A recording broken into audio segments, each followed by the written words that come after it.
What's up, beautiful people? What's good, everybody? It's a brand new Wednesday night, and of course, I'm yours truly, Alex Auguste, and we're live for another live stream of VividLife TV with Alex Auguste, live right now, streaming on YouTube, Facebook, Twitch, and on Twitter or X. I think we might be having a issue with a few of our streams, so if you guys are checking us out on any of those alternative platforms, okay, I think we're good now. I think Twitter was down for a little bit, but if you're checking us out, man, join us. We are live right now. We got a hell of a stream coming up. You guys know how it is. I got my Instagram people with me. I see you guys. I appreciate every single one of y'all for popping in. But if you want the best experience where we're checking this out with all the graphics and with all the production, I highly recommend you go jump over to youtube.com/I am Alex Auguste, yo. Again, we got a hell of a show coming up. We got a hell of a stream. We have all of the good works that we always have on any of these beautiful Wednesday nights. And of course, I have my guest with me. I'm actually going to bring her in a little early because I want to get right into the meat and potatoes of everything that we're doing. My bad, y'all. My cat, Mango, is going ape shit right now. But I want to bring her in. So y'all make some noise. And of course, welcome my guest tonight, Ashley Canay, joining me live right now, straight out of Tampa. Straight out of Tampa. Straight out of Tampa, Florida. Yes. How you doing today? How's everything? I am doing fine. It's cold, you know, so I mean, I wouldn't call it roll with that. I also jumped in on my Instagram. If you're just joining us from Instagram, you can head to my stories and there's a link there. You click on it, and you can get the full experience of what we're doing. It's on YouTube. So, hey, you guys, if you're tuning in from Instagram, head out if you want to watch the whole thing. Because I'm only going to do this for about 5 minutes or so. Not trying to take away from his views. Head over to my stories and click the link. Exactly. Also, I'm really interested to see tonight, and this is my prompt. If you're tuned in, as you're jumping in, as everyone's tuning in, definitely check out the chat feature in the chat, right? And just let us know, one, where you tuned in from. Just represent where you're from, whether it's Tampa, you know, Atlanta, Miami, wherever you're at, and then also let us know what you're watching on. Like, I'm very interested. I've been getting a lot of tags. I've been getting a lot of tags on like Instagram where people are watching us or watching me on like cast, like they're watching us like on their 55-inch, 65-inch TV, and I'm like, I'm very I'm very intrigued by that a little bit. So if you're checking us out on the TV, let us know what you're. Take a picture. Yeah, man, tag us. I am Alex Auguste on Instagram on all things, and of course also tag Ashley. What is your Ashley Canay. Ashley Canay. Canay's my middle name. Is it? Yes. I thought that was your last name. Okay. No, I get that. People, when it threw me off at first, people will say, hey, Miss Canay or Miss Canay or whatever. And I'm like, and I don't correct them. I'm like, I'm not going down the whole story. Yeah. But okay. But yeah, my last name is actually Morrow. So that's the name that's the 4th generation name is Morrow. Okay. We're gonna get into that, yo. So Ashley is joining us, one part as just herself, right?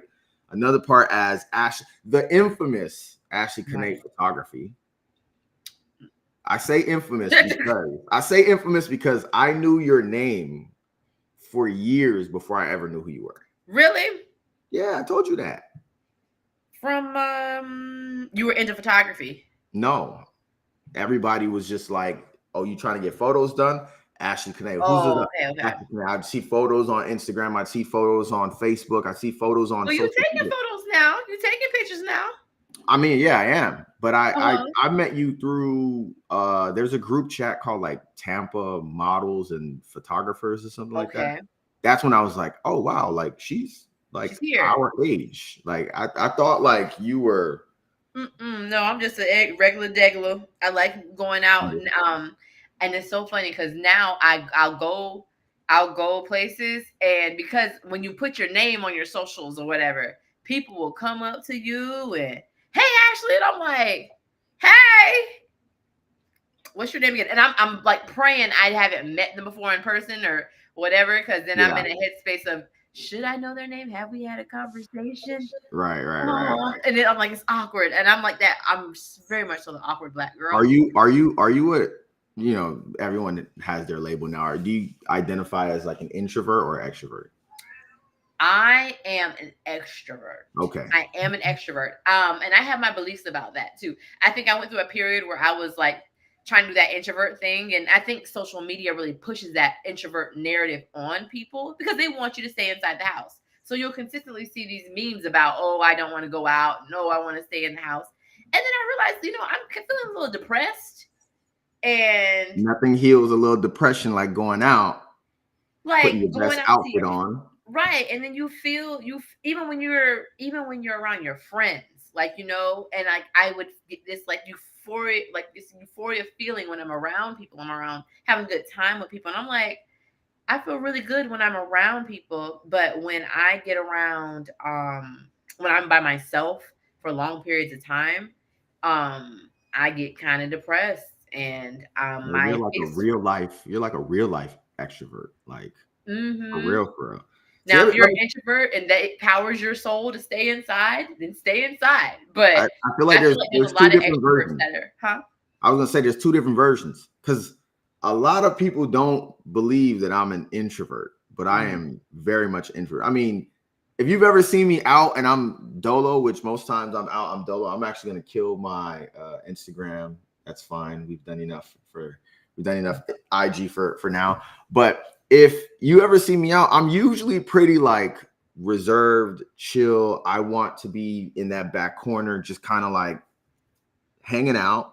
But everybody knows me as like Alex Auguste on the mic, wilding. And it's like, especially with Instagram, and I feel like this is where the introvert extrovert thing kind of gets a little iffy. Is like when it's just me on my phone, just doing this, and I'm posting content, I'm not really thinking about like, hey, bro, you got 2,100 followers. Like I am not thinking about that. I'm just like, there's 30 people who always watch my story.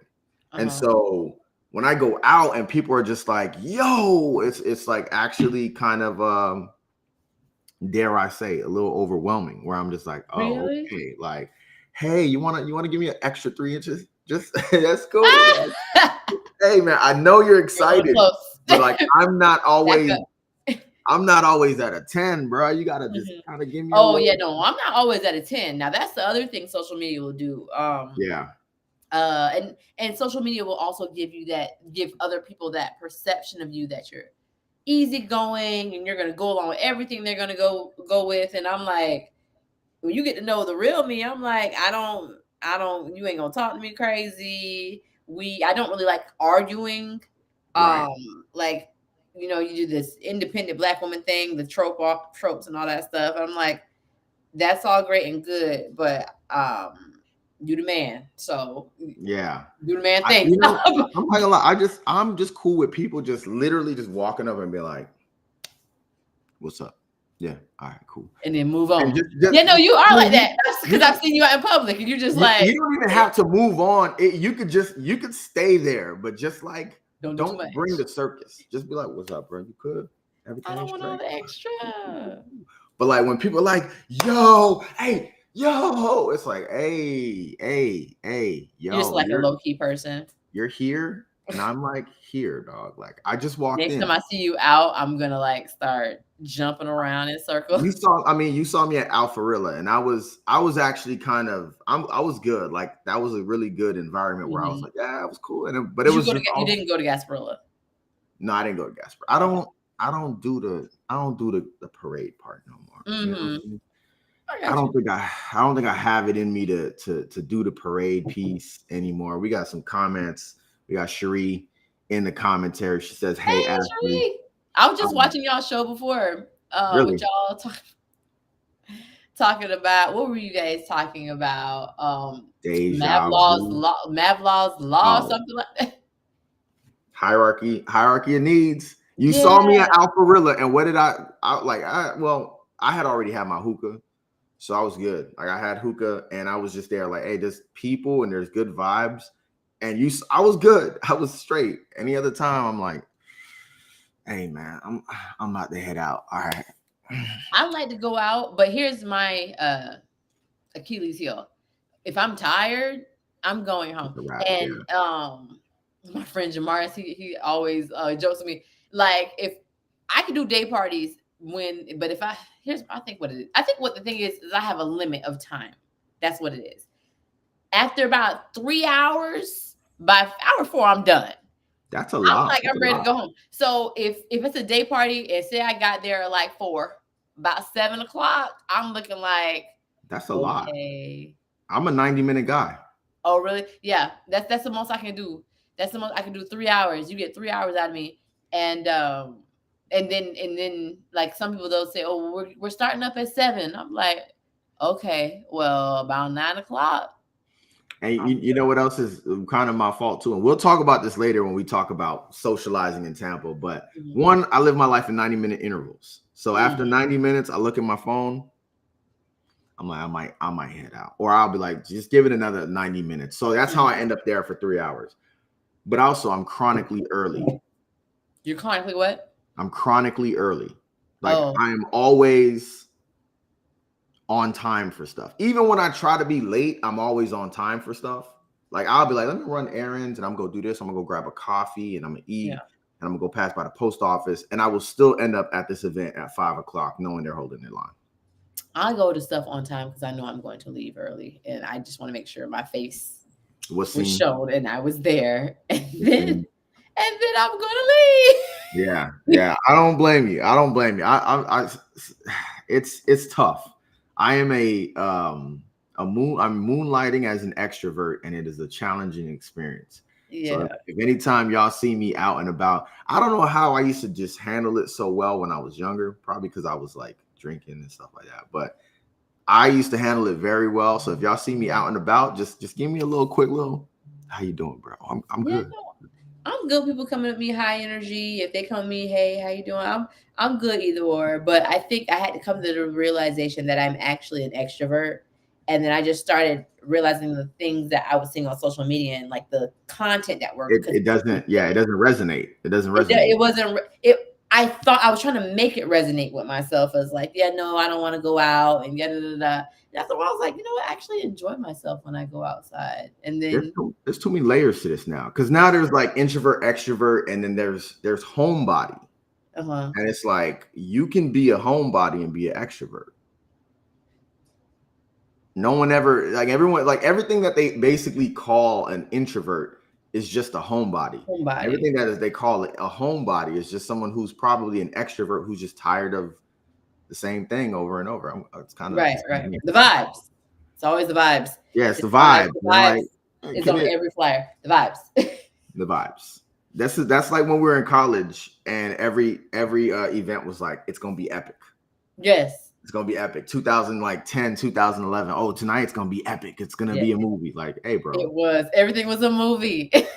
Calm down, Odysseus. Okay, it's not gonna be an epic. All right, just relax. Everything was a movie. All right, so y'all, as you're tuned in tonight with us, we got every one of these streams of Vivid Life. We have a stream goal.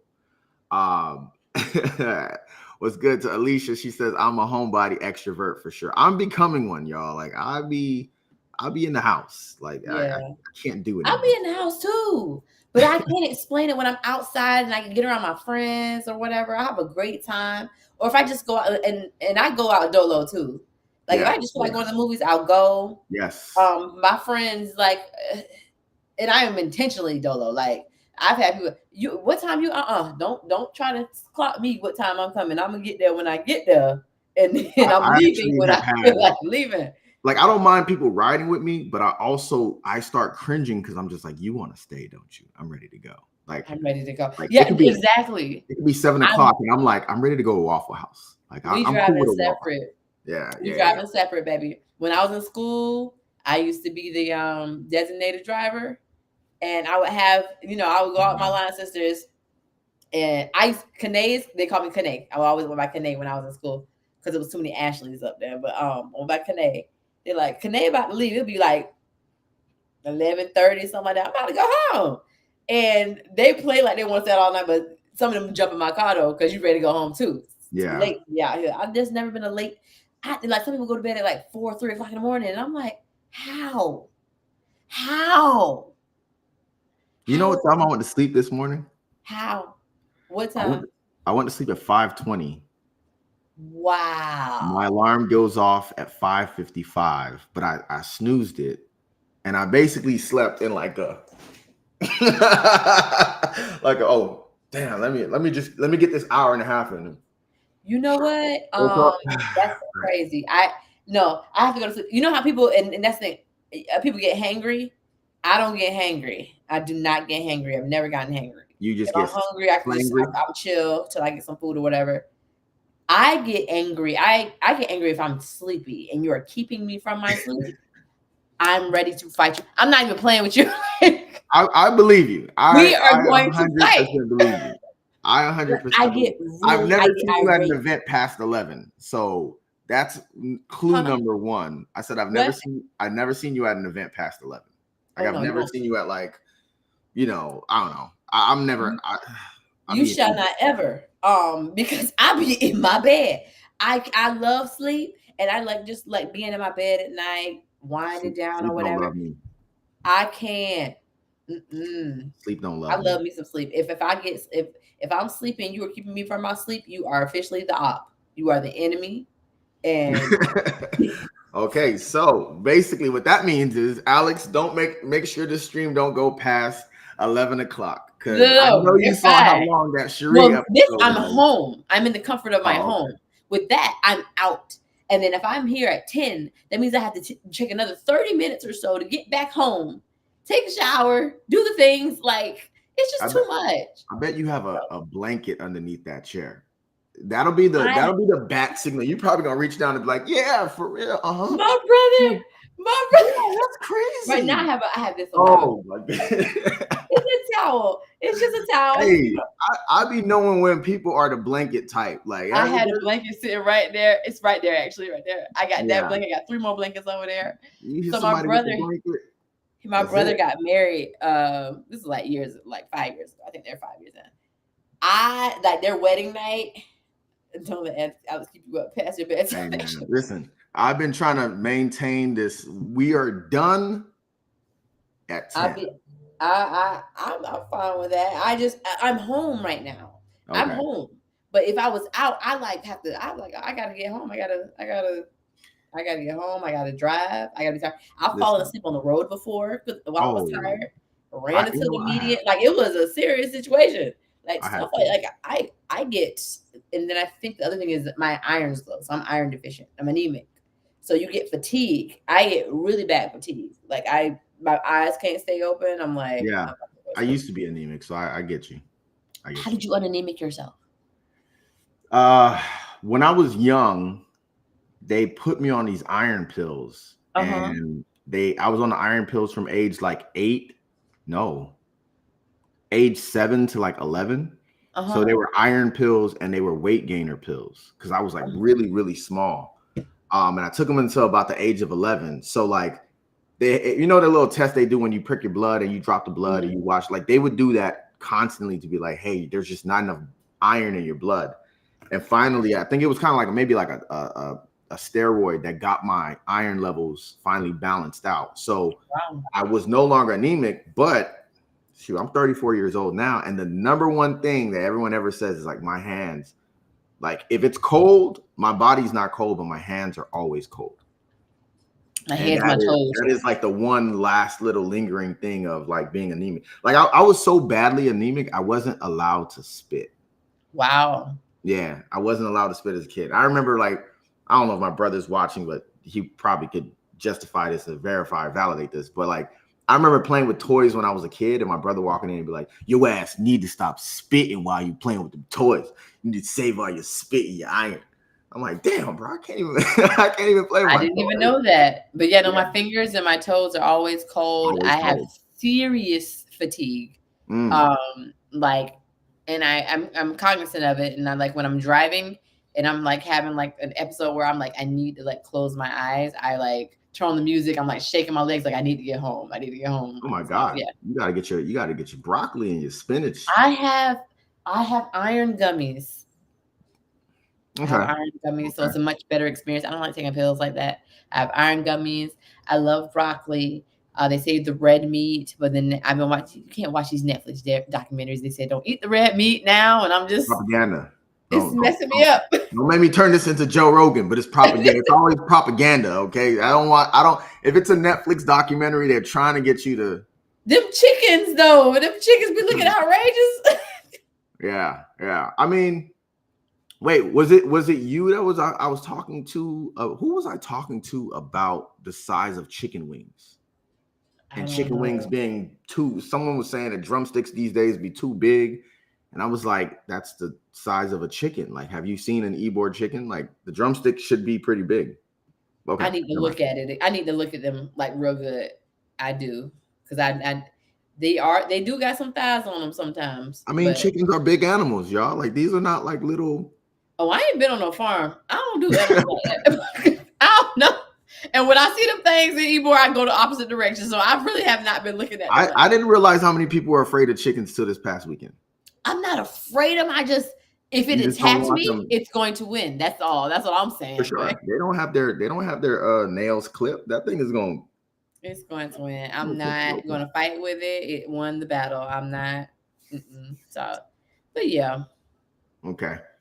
So we have a goal every stream. Tonight's stream is we are going to ask all of y'all to check out the Black Tampa Historians on Instagram. They are, I think, just about 45 or so followers away from 3,000. And let's actually just drop that support, give them the support, and follow them on Instagram. Let's get them to that 3,000 tonight, if possible, if at all possible. I know we got people checking us out on Twitter, on Facebook, and of course on YouTube. So that is our goal for tonight. I would love the subscribers as well. I should actually call that out and say, if you're enjoying this stream so far, of course, subscribe to I Am Alex Auguste on YouTube.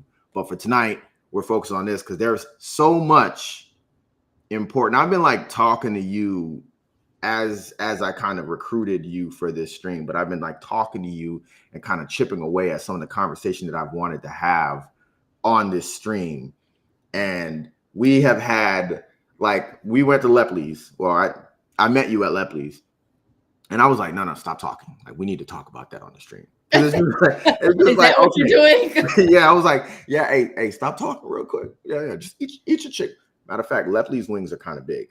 Like that. I didn't get okay. I don't know. Okay. Random thought. They were kind of big. I got the pork chops and the mashed potatoes that night. That's what I got that night. Oh, okay. At least they're like they're juicy though. They're like big and juicy. They're not like big. The next time I went and I got some. Fried. Yeah. The next time I went, I got some and they were good. So yeah. Yeah. When you got a large deep fried chicken wing, it feels like you're eating a rock. Because it's just I hate big chicken wings. Yeah. I didn't know a lot of people hated big chicken wings, but apparently it's a thing. So let's go into story time. I asked you a little earlier about this story time, and you were kind of telling me, but like, you know, I'm Alex the storyteller. I like to open up with some story times and stuff. I usually do it, but I also now want to kind of have my guests do it as well. So our story time tonight is brought to you by you. Ooh. Tell us a story, a Tampa story or a Tampa experience, no matter what time frame it is, where you feel like you just kind of had to be there, otherwise people would not believe that it happened? So I don't know if y'all remember this festival that came through Tampa called Margaritaville. I don't know if it still comes. I think it like got canceled for 2020. I don't know if it came back since then. So I went to Margaritaville, and I only went there because a friend of mine was it was her birthday. Wait, you mean Margarita Festival? Margarita Festival. Yeah. Margaritaville in South Florida. Margarita Festival. Yeah. The Margarita Festival. So I don't know if you've been to the Margarita Festival, but it's like this huge festival. It's all these like margarita vendors. Huh? I said it's just margarita. It's just margaritas. All these vendors. They have all these vendors that are selling their own versions of these different creative margaritas or whatever. So we go out there, and Nelly is performing that year. And I tell people this, and they're like, I don't remember Nelly ever coming here performing. And it was at Julian B. Lane Park. So we went out there, and I think that's the only reason why she wanted to go, because Nelly was there. But she loves Nelly.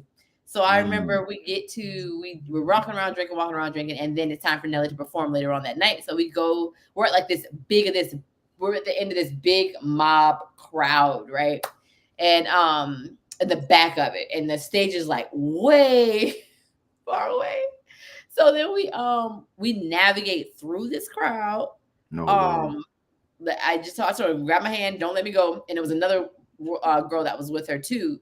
So I said, we're just gonna snake through this crowd, and you just have to be creative. Like, act like you know where you're going. Don't look like, oh my gosh, don't look timid. Just walk your way to the front. And now we got in a couple people that's trying to block the way. We just walk around them, and so we made it all the way to the front, like to the front gate of the situation. So it was pretty cool. And we got a good looking Nelly. I had never seen Nelly in person.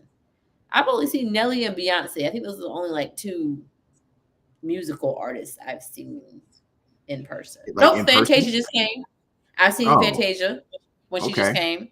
Yeah, I'm not really a big concert person.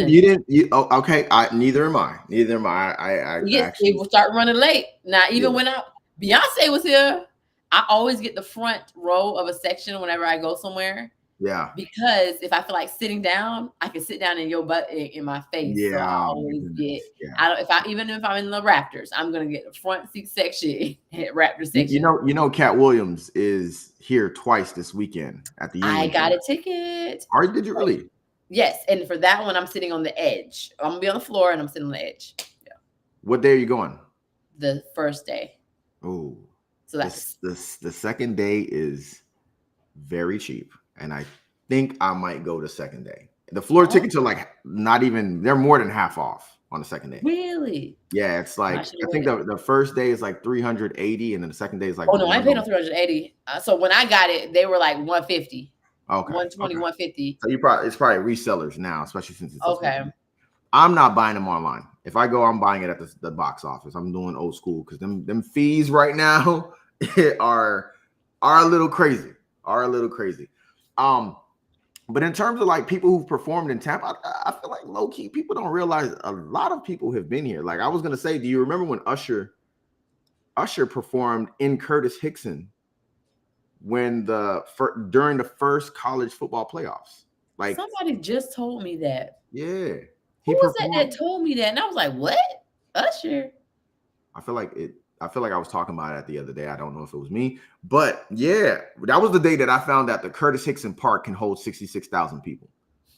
Like I didn't know that. Was his back face to the water? Where was the stage at? So when you're looking at UT from Curtis Hickson, you're looking down. So yeah, his back was to the water. The stage was facing the street. Similar to where the Black Heritage Festival is when they have that stage up there. Yeah. But like, well, if you driving on the street, you could just see him performing. Did they block off that whole area? What was the from the street, it's not a straight shot vision wise. It actually goes down, so you could barely see maybe his head. You're right, because it does slope down. But it was 66,000 people from the sidewalk of Ashley Drive to the front of the stage. It was like when they said that number, I was like, ain't no way, yo. Like there was no way. And then I looked, I'm like, I don't like Usher like that. I've never been a big Usher fan. That's kind of I've just never heard that. I've just never never been attracted to the man. Never been like, he's cool. Like Usher is not ugly, but I'm just like, I'm mad we went there. I'm mad we went there first. Like I was like, oh, you don't like Usher? Yeah. He cute, but I'm like, what? I was talking about his catalog. Well, I'm not that attracted to him either. It's just he has always had that boyish looking face to me. Like I just want you to grow a beard or something. Oh no. I don't know. Usher can't grow. Let me not say he can't grow a beard. It might connect. It probably will not. I think he's just one of those people. I think what he has now is probably the most we've ever seen him. But he has some facial hair now, I think. But yeah, y'all chime in the chat. Let us know what is. Tell us just a one-liner of a story. He got a beard now, and I don't like it either. I'm just not attracted to him. That's all. Usher beard. You gotta go look. I wouldn't call that beard. He got the same thing I got. I wouldn't necessarily call. Is this chrome? Like what's going on with chrome? Oh, it's not chrome. Okay, that makes sense. Okay, so really quick, we're gonna kind of dive into a couple of topics of the night. Tomorrow, first and foremost, we have to acknowledge that tomorrow is February 1st, which is the beginning of Black History Month. It is Black Heritage Month. Do you say Heritage Month or History Month? Black Heritage Month. I say Black History Month. Well, everything Black History Month. It's Black History 365 over here, but it's Black History Month tomorrow. So we just get to be a little louder. Yes. During the month of February, a little bit more boisterous. I love I know they're like exaggerated, but sometimes I love the memes and the GIFs on social media of like what it looks like when Black History. Someone posted Joanne the scammer walking in, all the Caucasians to the back, like you know what, man, like. I laugh about it just a little bit. Joanne is a treasure. Try not to laugh at it too hard, but it's Black History Month. When it's Hispanic History Month or Hispanic Heritage Month, we give everybody women's space. History. Yeah, it's Women's History or Women's something in March. Yeah, International Women's History Month. Huh? What March is International Women's History Month. March 8th is International Women's. It's Women's History Month or Women's Month or something like that. March is something with women. Y'all get it back to back. Black. You could be Black and then you could be woman. You could be Black woman. You keep it going for 30. You know what I mean? For 61. We birthing children out here. And it's 29 days, so we get an extra day. An extra day to be, as the iPhone would say, niggardly. Did it say that? No, when you the autocorrect is always like niggardly. Like I still don't know what niggardly means, but I saw that word the other day and I was like, what? I forgot where I saw it. Have you heard this story about the college football player named Noah Knigga? Yeah.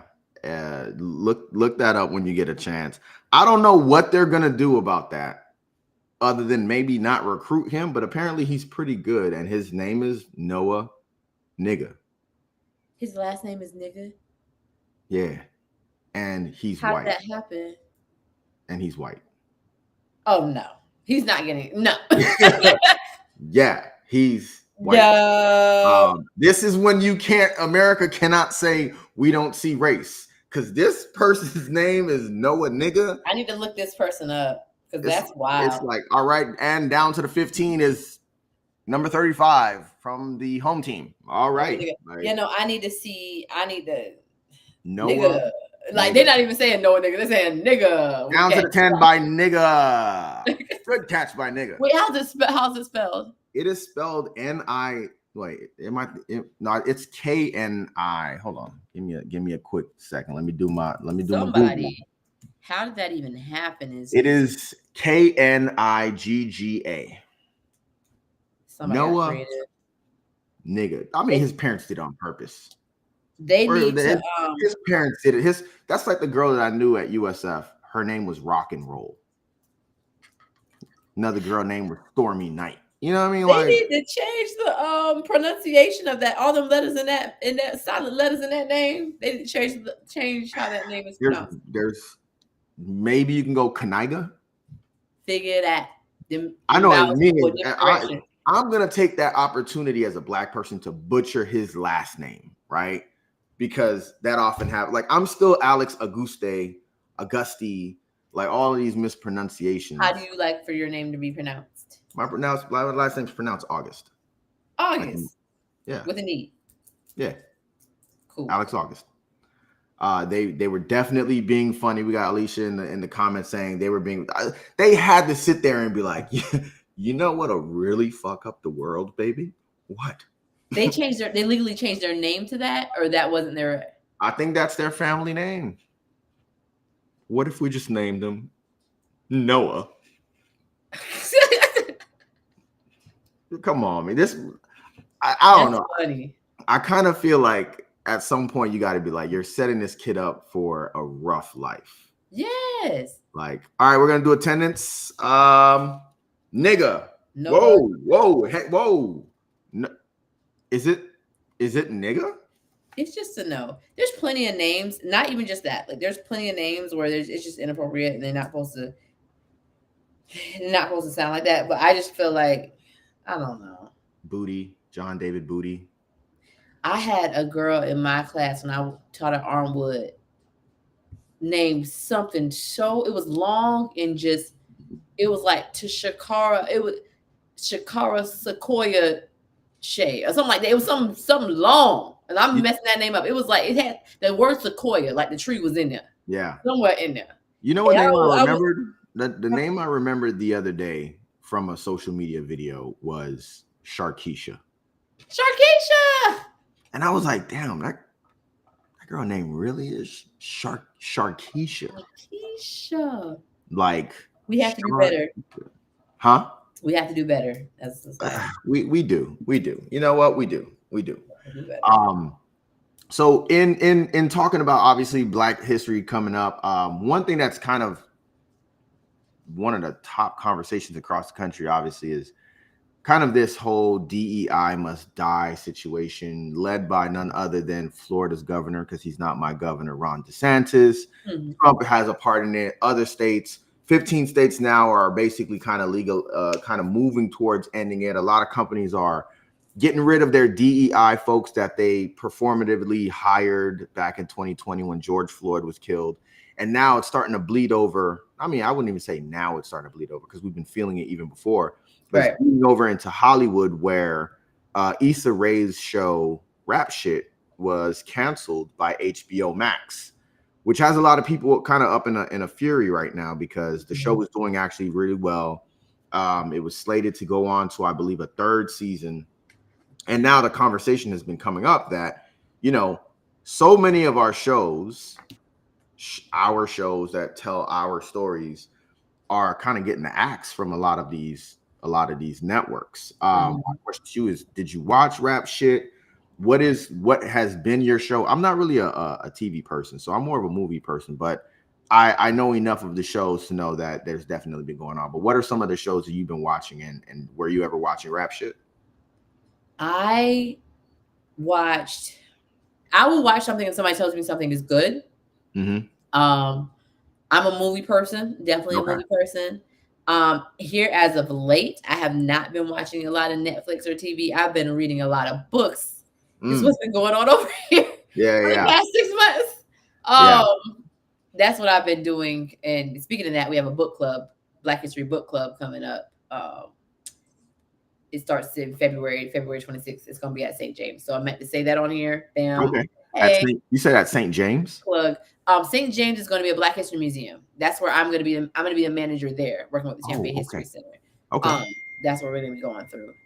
So I think that what was my train of thought? Yeah. So as far as like shows and movies, types of movies I like are. Well, I like documentaries. I love a good documentary where I learn something and then the person is still walking around free. And then I'm like, oh my I don't like that. I don't like that. Like I don't. I actually don't like that at all. Like what was the last Prime documentary that I stuff. watched? I was like, this motherfucker's free. Yes. This is my French, y'all. If you're watching at home and your kids are, I'm like, Oh. wait, you made a whole movie about this, and this person. What was that one documentary everybody was watching? COVID. Oh my gosh. Tiger King. Basket with the Tigers. The Tiger King. Yeah, Tiger King, based right here in Tampa, Florida. Yes. But yes, that was a good example of like, wait, you showed me all this. One, I didn't finish watching. I got through about 10 minutes of that. Just the intro of the show, and I was like, wait, no, I'm sorry. I was like, I can't watch. I'm just not a It was so entertaining. I can't even say good. It was entertaining.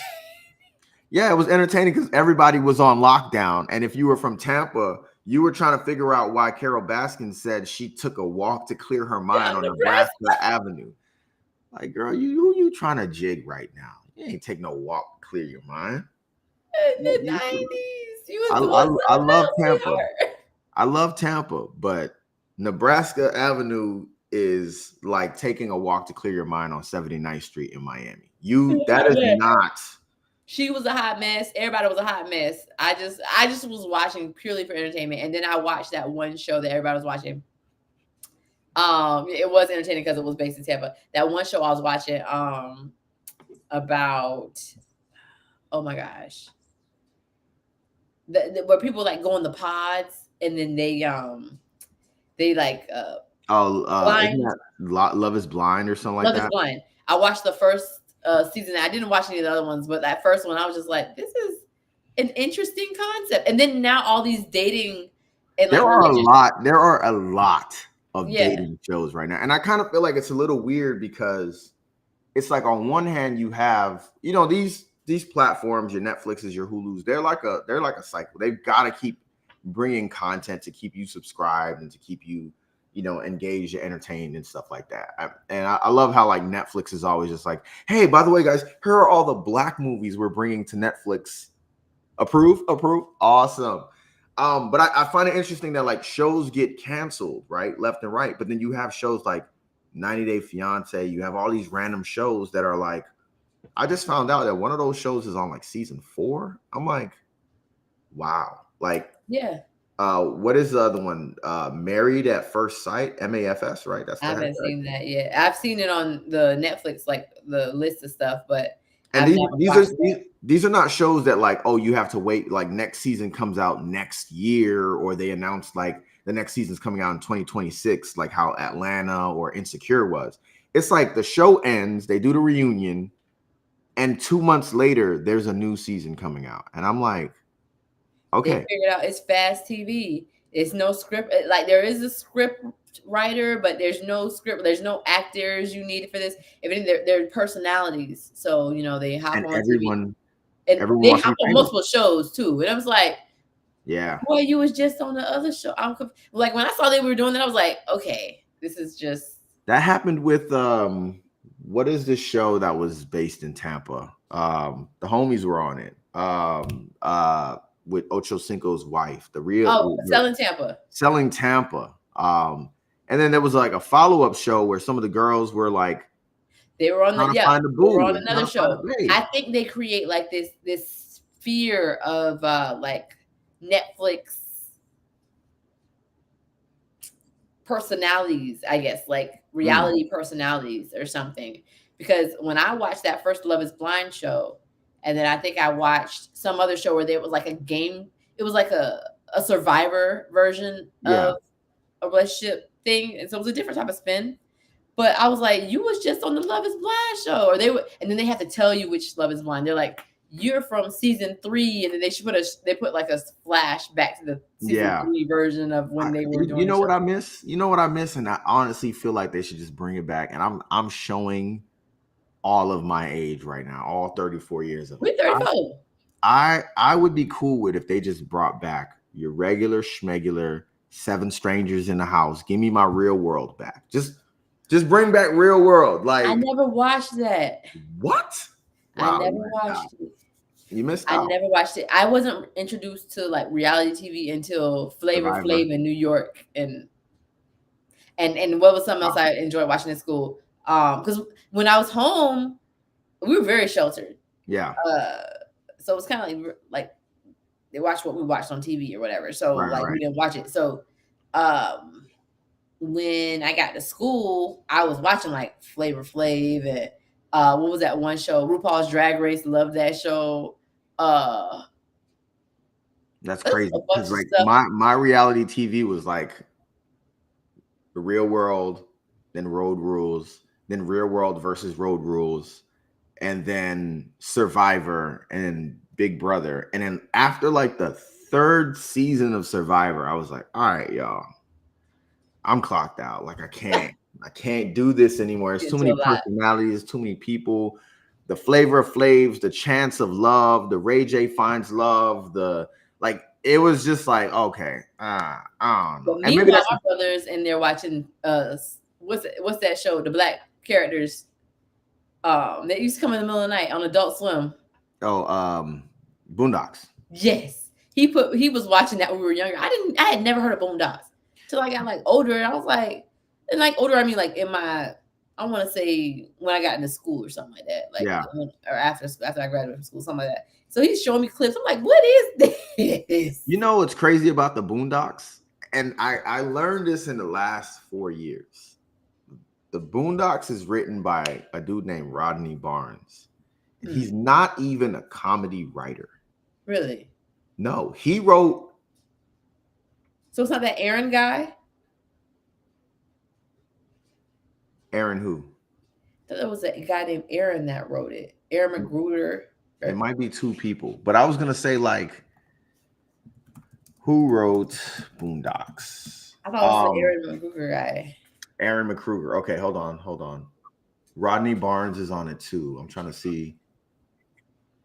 Why is Rodney Barnes also on it? Okay. So yeah, you're right. Rodney Barnes is associated with it. Oh, he's a producer. He produced season 3 and 4. He was the one who created Blackula. Like he was a writer in the 70s doing, which kind of adds up with Boondocks in a weird way because the black exploitation. But like he did Blackula and then turned Blackula into a black comic book series. And he just recently released one called Philadelphia, which is he good like Aaron? No, he's much older. Is he good though? Because I really like. I wish they would bring. I wish in my soul they would bring Boondocks back because the amount of material they would have, but it would get canceled so fast. I think it would get canceled so fast. It was on Adult Swim. It wasn't on BET. I know that sounds that show. Have you watched it like recently? Like if you watch it again recently, it's like the Black South Park, probably worse. It would get canceled so fast. It just wouldn't work. Is South Park still show on TV? Who? South Park still shows on TV? South Park is still on TV. Still, I don't know how they come up with material, but I guess they just look at the world and they just pull material. But they don't have iconic episodes like the Tom Cruise episode, like the R. Kelly episode, like the Kanye. They don't have episodes like that anymore. Oh my gosh. But at the same time, it's like I don't know anyone who watches South Park like that. Just like Family Guy. Family Guy is still going on. So is Simpsons. And I think something that I want to like kind of touch on is like, we think of like the Boondocks and we're like, yo, it's so controversial, it'll probably get canceled. And it's like, yo, shows are getting canceled for less. Like much less. I'm trying to think of a show that was like Lovecraft Country. Like I didn't watch. I think that was on HBO, wasn't it? Yeah. As soon as I started getting into Lovecraft Country, it got canceled. And I'm like, oh damn, okay, well, like what's the other one? The superhero one? Watchmen with Regina King. Watchmen. As soon as it started getting good and I got into it, it got canceled. So it's just like you don't need a Boondocks to get canceled anymore. You just need like a show that makes any kind of commentary on on Black life, because the Watchmen they had an episode that recreated the Tulsa race war, the race riot, the massacre. Like, there was one episode where they showed a recreation of that, and it was crazy. I think it might have been the first episode. And of course, like, I think by that point they were just like, yeah, we get a show like 1 season, 2 seasons, and we taking that. Go ahead, take that bad boy off. We do not want to see Regina King as a superhero, you know, fighting police and things like that. So that was on HBO too. Yeah, the pattern is obviously HBO is like, you love you some HBO, but I was like, Netflix they never gave me no content like this. No, and that's where it's kind of weird. It's like Netflix has things like Strong Black Lead. I don't know if you follow them on Instagram, but it's like an Instagram page, Strong Black Lead. Netflix will announce like all of these like Black shows, like I said, that they're coming, you know, to the platform with like a house party and all that. Even though it's there for a limited time, like it's still there. But like HBO over the last 5 years has just been like, oh no. You want Black? Come get Black here. We got the B. Wasn't that one show for Black? That one show with Lisa Monet was on HBO too. Wait, who's Lisa? Antebellum or? No. You're thinking Underground, right? No, maybe there's one show where it was Jonathan Majors in it. No, that wasn't. I know what you're talking about. Talking about. No, that's not it. It's Underground. That was Underground. Antebellum. People were watching it. I was like, I can't watch it. I don't have HBO, but everybody loved it. I'm gonna be real with you. I didn't have HBO until Insecure was on HBO, and I was using my sister-in-law's account. I didn't watch anything on there. Like I haven't been an HBO person until like in the last year and a half.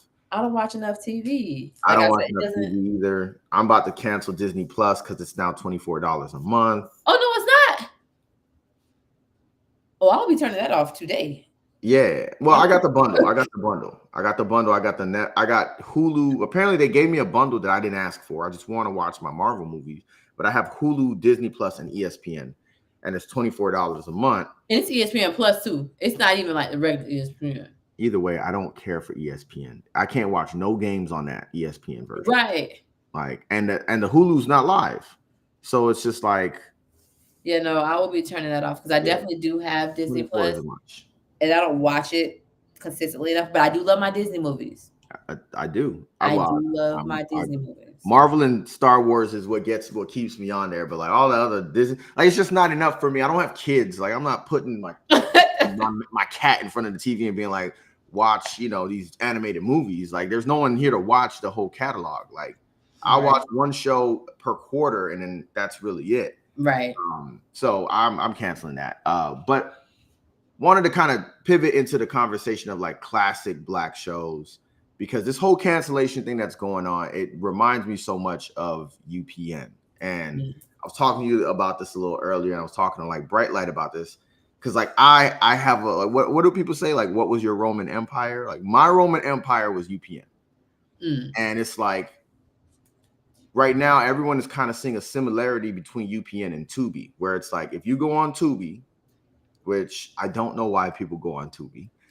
I don't know why. Like the movies for on there are like, it's like movies from 1995, and then there's a random movie that a local, you know, dude made, and I 100%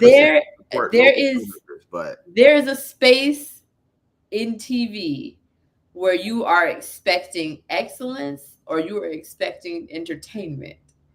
And that's where oh boy, I can't do that. I cannot. You know, Amazon Prime also has this thing where you could submit movies. Like you and I can make a movie in Tampa, create whatever storyline we want, and submit it, and it'll be on Amazon Prime. But that's like, at least it made it to a film festival. Usually. Tubi is like, nah, bro. I haven't gotten on Tubi. I gotta go look at it, because the way y'all be talking about Tubi and tearing it up. Some of it is exaggeration, but my whole thing with it is like now people are saying that like Tubi is exploiting like Black audiences by bringing them to the platform, and then eventually is going to dump them off. And I'm like, if that's a possibility. They already, like, I didn't know Tubi was known as this like platform that had all these random entertaining Black movies. Because when I go on my Tubi, it's a bunch of G-list horror movies, but that's my algorithm, right? I watch a lot of horror movies. So I didn't know that, but like now it's bringing me back to this whole thing of like, if you want to see the history of what a pattern might shape out and look like, look at UPN. Like UPN started and they wanted to sell UPN to Fox, to CBS, or to NBC. And they had all of these little random shows, and they ran the pilot for Moesha, and Moesha ended up being the most successful show. What was that, 95, 96? And they were basically like, all right, like Black audiences don't have cable. So if we feed the network Black shows, we will increase the numbers. Who cares about the demographic? We just need the numbers to show a value. Your Parkers. Exactly. Moesha spun off into the Parkers. You had One-on-One. Like all of the big Black celebrities we have today, almost all of them, you can say, had there's a niche of them that they dropped all of them off. Moesha Brandy's still fine, but she was an artist. But right, everybody else. Monique was fine, but that girl, her daughter ain't doing too well. Yeah. Countess Vaughn. I mean, what really ended up happening is once they became CW, they all got dropped. And then BET was just like, all right, we'll pick them up. And so imagine the show you've been watching since 1997 suddenly becoming a premium show that you now have to pay for cable to go watch. Like that was kind of crazy. So, and then girlfriends didn't stand a chance. Yeah, I've never watched. It's a bunch of Black shows that I never watched. Really? Because that I feel like 90s was the like Family Matters I'd seen, Fresh Prince I'd seen, like the family stuff I'd seen. Yeah, but like, how did I watch Girlfriend? Like, well, then I was like, well, we're the same age. When Girlfriends, what year was Girlfriends out? Early 2000s? Like I could throw out a year, maybe 2001. Okay, so around that time I was like 11. So it wasn't. I don't really know. The reason why I'm like confused as to why I'm watching is because I'm like, I was 11 and it's only like I have 2 brothers and I'm the youngest. So I'm like, why was I at home watching Girlfriends? Like, your mom watching it? No, my mom wasn't watching Girlfriends. I mean, that's probably just a symptom of not having cable. Is like you just turn it on and it's just like, oh look. Like black women, cool. All right, well, watch this show. I like Win, which around the time that show came on, it was our bedtime. Like it was time to go get in the bed. So like it would come on. It was evening TV. It was like 8:30, 9 o'clock. What time was it coming on? You were going to sleep at 9? Yes, we had a bedtime. I'm trying to tell you. That's probably why I'm messed up now. That's probably why I'm messed up now. I don't remember. I mean, my mom used to be like, "Hey, turn that off, go to sleep." But like, I don't. My mom was never like, "All right, like that was bedtime." Yeah, I mean, I usually wouldn't go to sleep. I'd like fake sleep and then whatever. You just doing what you want to do, but yeah, that was bedtime. So what was your Blackest show you watched growing up? Or like, I mean, that's I'm making it like so superlative, but what was your show? You said you mentioned Family Matters, which I feel like is a very underrated Black show that people just don't talk enough about. Yeah, I love Family Matters. I loved Fresh Prince. I loved I know mine.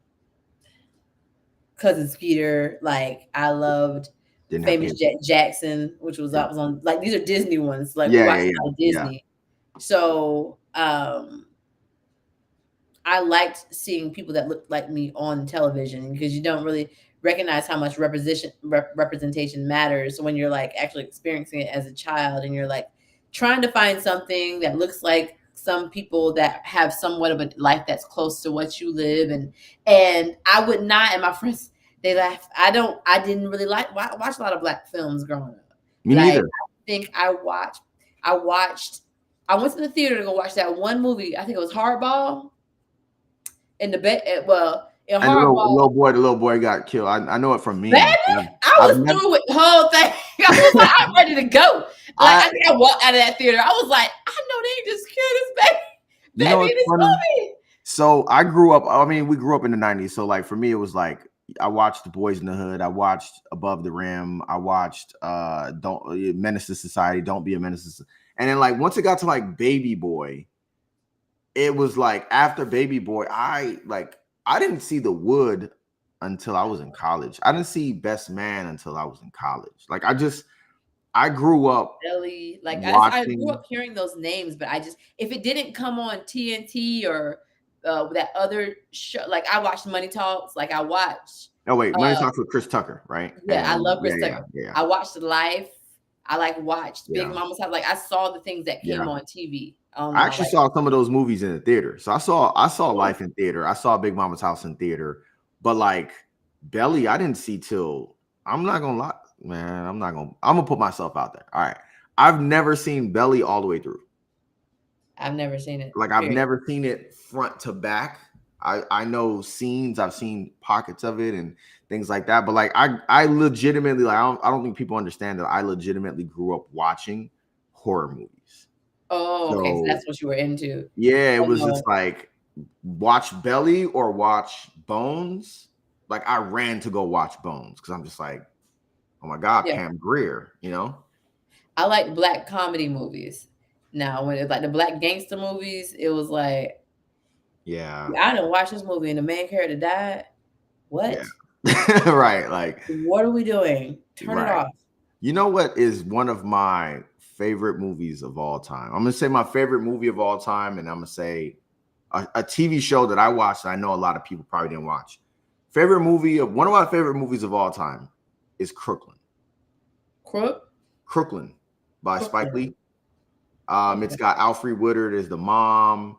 They're just like a family that's growing up in like I think Harlem or something like that, and the dad and the mom are just going through it, and it's kind of like a girl's coming of age story, but her whole coming of age is like how she goes, and I don't know if this is a good thing or a bad thing, but instead of coming of age, she ends up being the sister who ends up taking care of all of her brothers, like the protective mom sister kind of situation, because the mom passes away.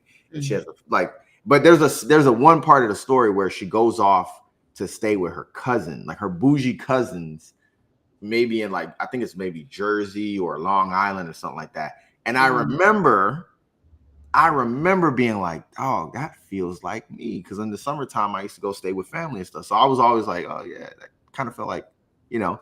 And then my TV show was The Parent Trap. I don't know if people even remember Parent Trap. No, not the Parent Trap, not the Parent Trap, the Parenthood. Parenthood. I remember Parenthood. I don't think I watched it, but I remember the show. I don't remember what the mom's name was, but it was with Robert Townsend. Yes. Faison Love was in that show. It was actually a solid show that I just feel like no one ever talks about, probably because nobody like Faison Love no more. But you know, I think Rachel True. No, not Rachel True. What Robert Townsend's daughter, I think, was in that show.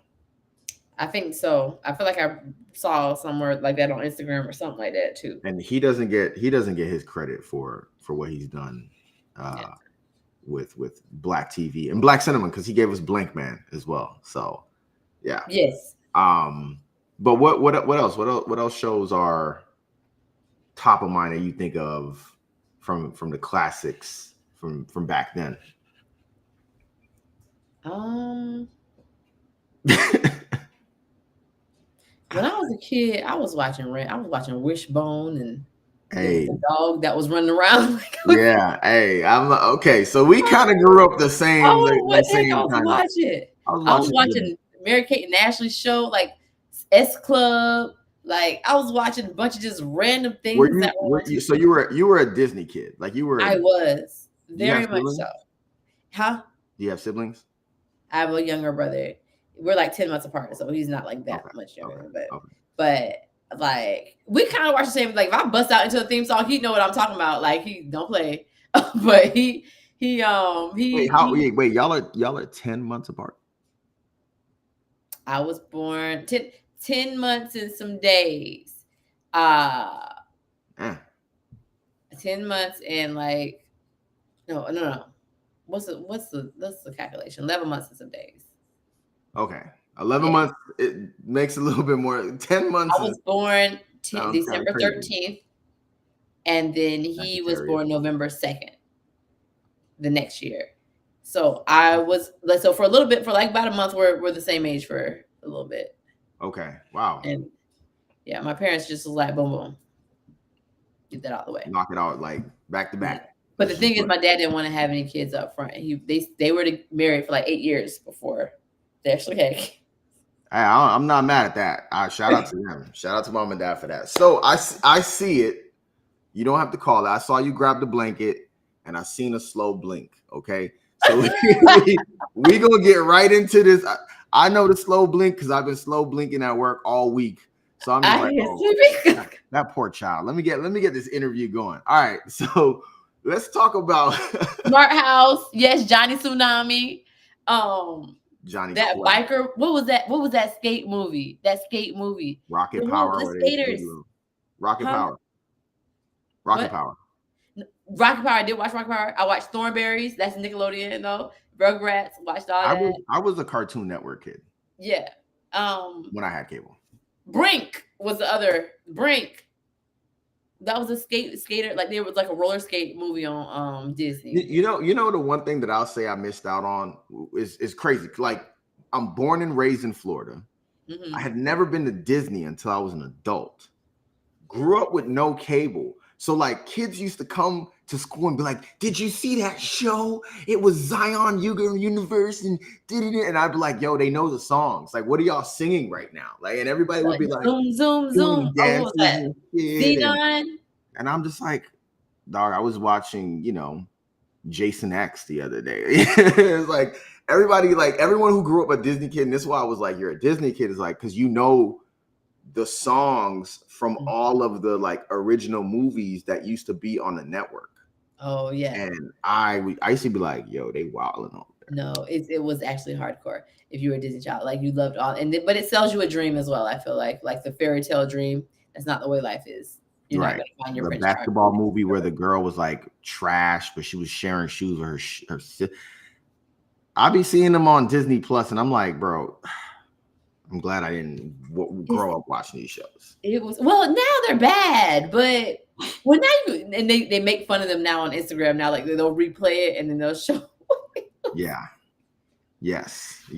They're pretty bad. Like, and I would actually love to be in the writer's room when I just hear them like, all right, so what are we gonna do? So let's make a compelling story about a girl who's bad at basketball, but her twin sister isn't. And it's like, the acting is like you look at that stuff. You look at that stuff from 30 years ago now, 25 years ago. That acting on Disney Channel was horrible. But shout out to the Olsen twins because if I remember anything from the 90s, them girls used to drop cassettes and VHS movies like every month. And they used to go double platinum diamond every time one of them they couldn't add neither. Shoot, you go look at it. They had an empire by the time they were like 11. I don't even think they don't do any like press now. Like y'all fashion. I think they do fashion and that's it. They not. I think one of them retired. I looked it up one time. One of them retired in 2009, and the other one technically never retired from acting.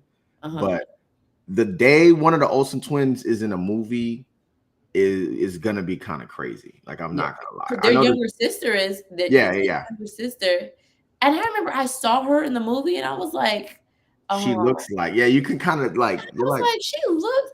But I didn't put two and two together, and then I feel like I saw her name. I was like, that is their sister. It says Olsen. I was like, but I feel like she didn't want to market like her career around them being. Yeah, which is it's like, girl, just take your nepotism. Take it, girl. Take your nepotism and go. Okay, like you got in the room for audition. Your sisters are the Olsen twins.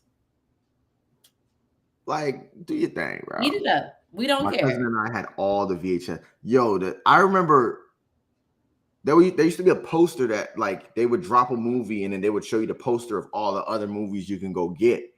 And I remember just looking at the poster like, yo, there's no way these girls are doing anything else in their lives other than movies.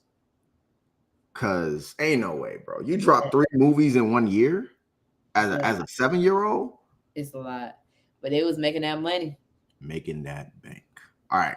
Now let's get into this. Let's get into this Tampa conversation. Let's talk about the Black Tampa historians. And let's just dive into it as fast as we can, right? With the idea, because I've been talking to people about this stream. I've been talking to people about kind of what the concept is, but I love when people can just speak to it themselves, because I know the passion of Fury is more kind of in your heart than in mine. So tell people about the Black Tampa historians, and then of course what. I don't want to ask you what made you start it, right? But let's just start with, what is it? What Black Tampa Historians is, it's basically just a platform that I created to help people find and learn about Tampa's Black history.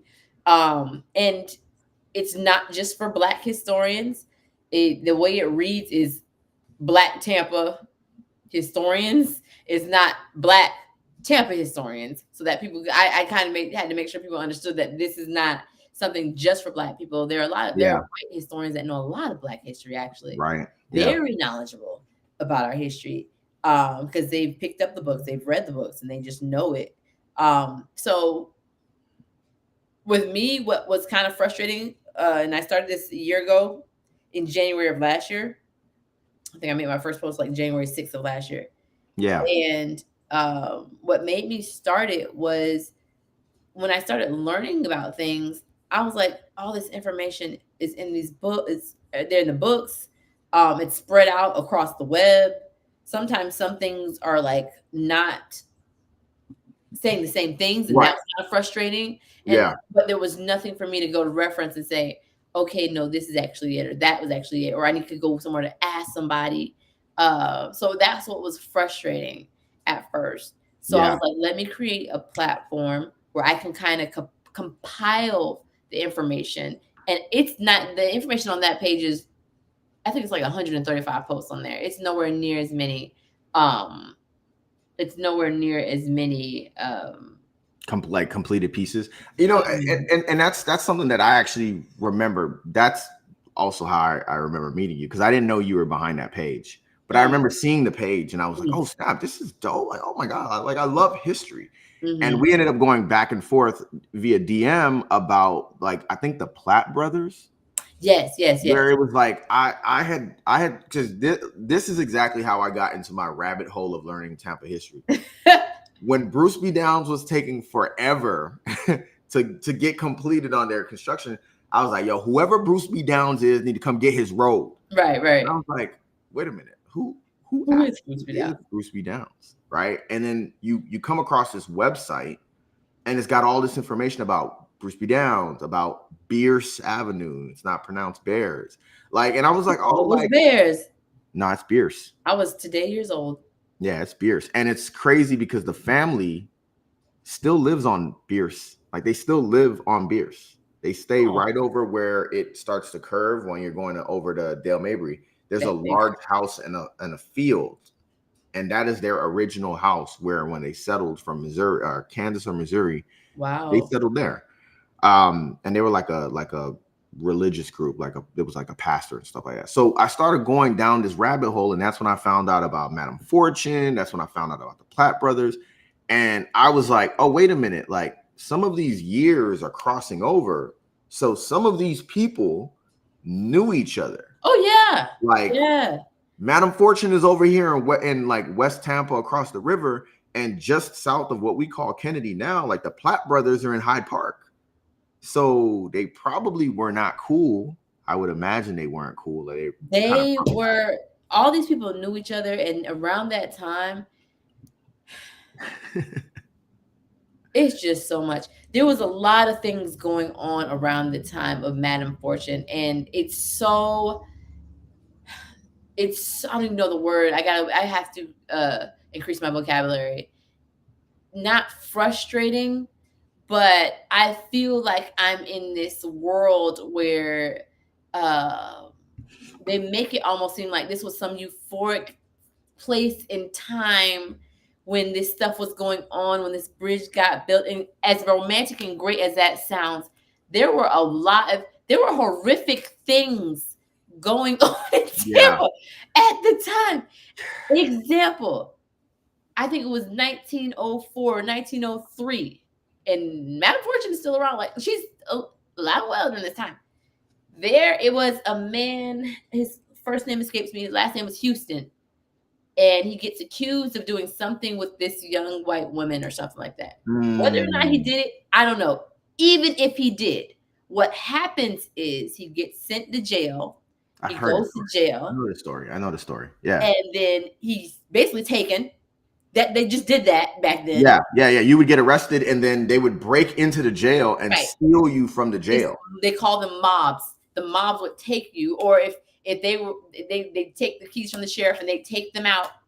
They beat this man up to a pulp, and then they castrate him, and they called that Houstonizing.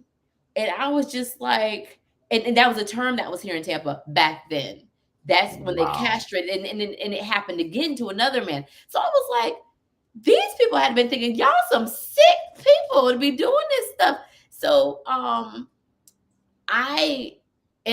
that happened after, I think, there's a man named Thomas McKnight that I'm supposed to be talking about next month. He started a black militia, and they started a black militia like a Black Panther Party, but like they were like ready to go to war because there were people doing stuff like that. Yeah, you can't be just taking people and lynching them or terrorizing them or doing whatever to their women. They had created a whole, like, it was like probably 40, 50 men, like an army. They were like, no, since this is what y'all want, because they had the white men that were doing these things, they called themselves the regulators. So they took the law into their own hands. Yeah. So then Thomas McKnight, was another man that came back with it was another man that goes away to jail for like larceny, like for theft or something. He comes back with a commission with the permission to start a black militia in Tampa. So then they create this militia, and Thomas McKnight is the captain. And then so like I'm just learning about this stuff, and I'm like, y'all have really, like, it's been very like, it's, you hear this over and over. Well, Tampa, slavery wasn't that bad here, and I'm like, are we reading the same history? Like, and you can get away with that because people don't know better. Right. So and what my job is, we don't have pictures of that, but we have articles to say this is what was going on. Right. Now, this slavery wasn't that bad here. I don't know if you're saying relatively to Georgia or whatever, but we didn't have as many as they did up there. Yeah, because like if you're looking, like Florida was founded, annexed, whatever word you want to use, in 1827. So like there were no Miamis. Like Miami wasn't a thing till 1896. Right. Tampa was time. Yeah, it wasn't a. It was on its way though. It didn't have time, but it was on its way because there were in those southern states, they were definitely migrating down. And of course, you had Flagler and Julia Tuttle building railroads down here and all that kind of stuff. But like, it's wild to be like, try to like paint it like, well, because it's almost like we don't have articles on it and we don't have a history. So we'll just say it wasn't that bad here. They don't think, I think, and I say they as in people that want that narrative to prosper. They don't think that we'll go look it up. So then that's when, again, people don't have time really to go research that stuff. And I'm very cognizant of that. People have lives, people have children. So what I do is I actively go look these things up. I have like at least 500-600 newspaper clippings, and they're not all like horror stories. It's just different facts about people or whatever. But within there are like probably 20 stories of things that have happened here in Tampa. And here's the thing. That's the Tampa Tribune and the Weekly or whatever. They didn't report about everything that happened either. When they reported something, it was because something had to be reported. They knew because this is obviously something that's going on.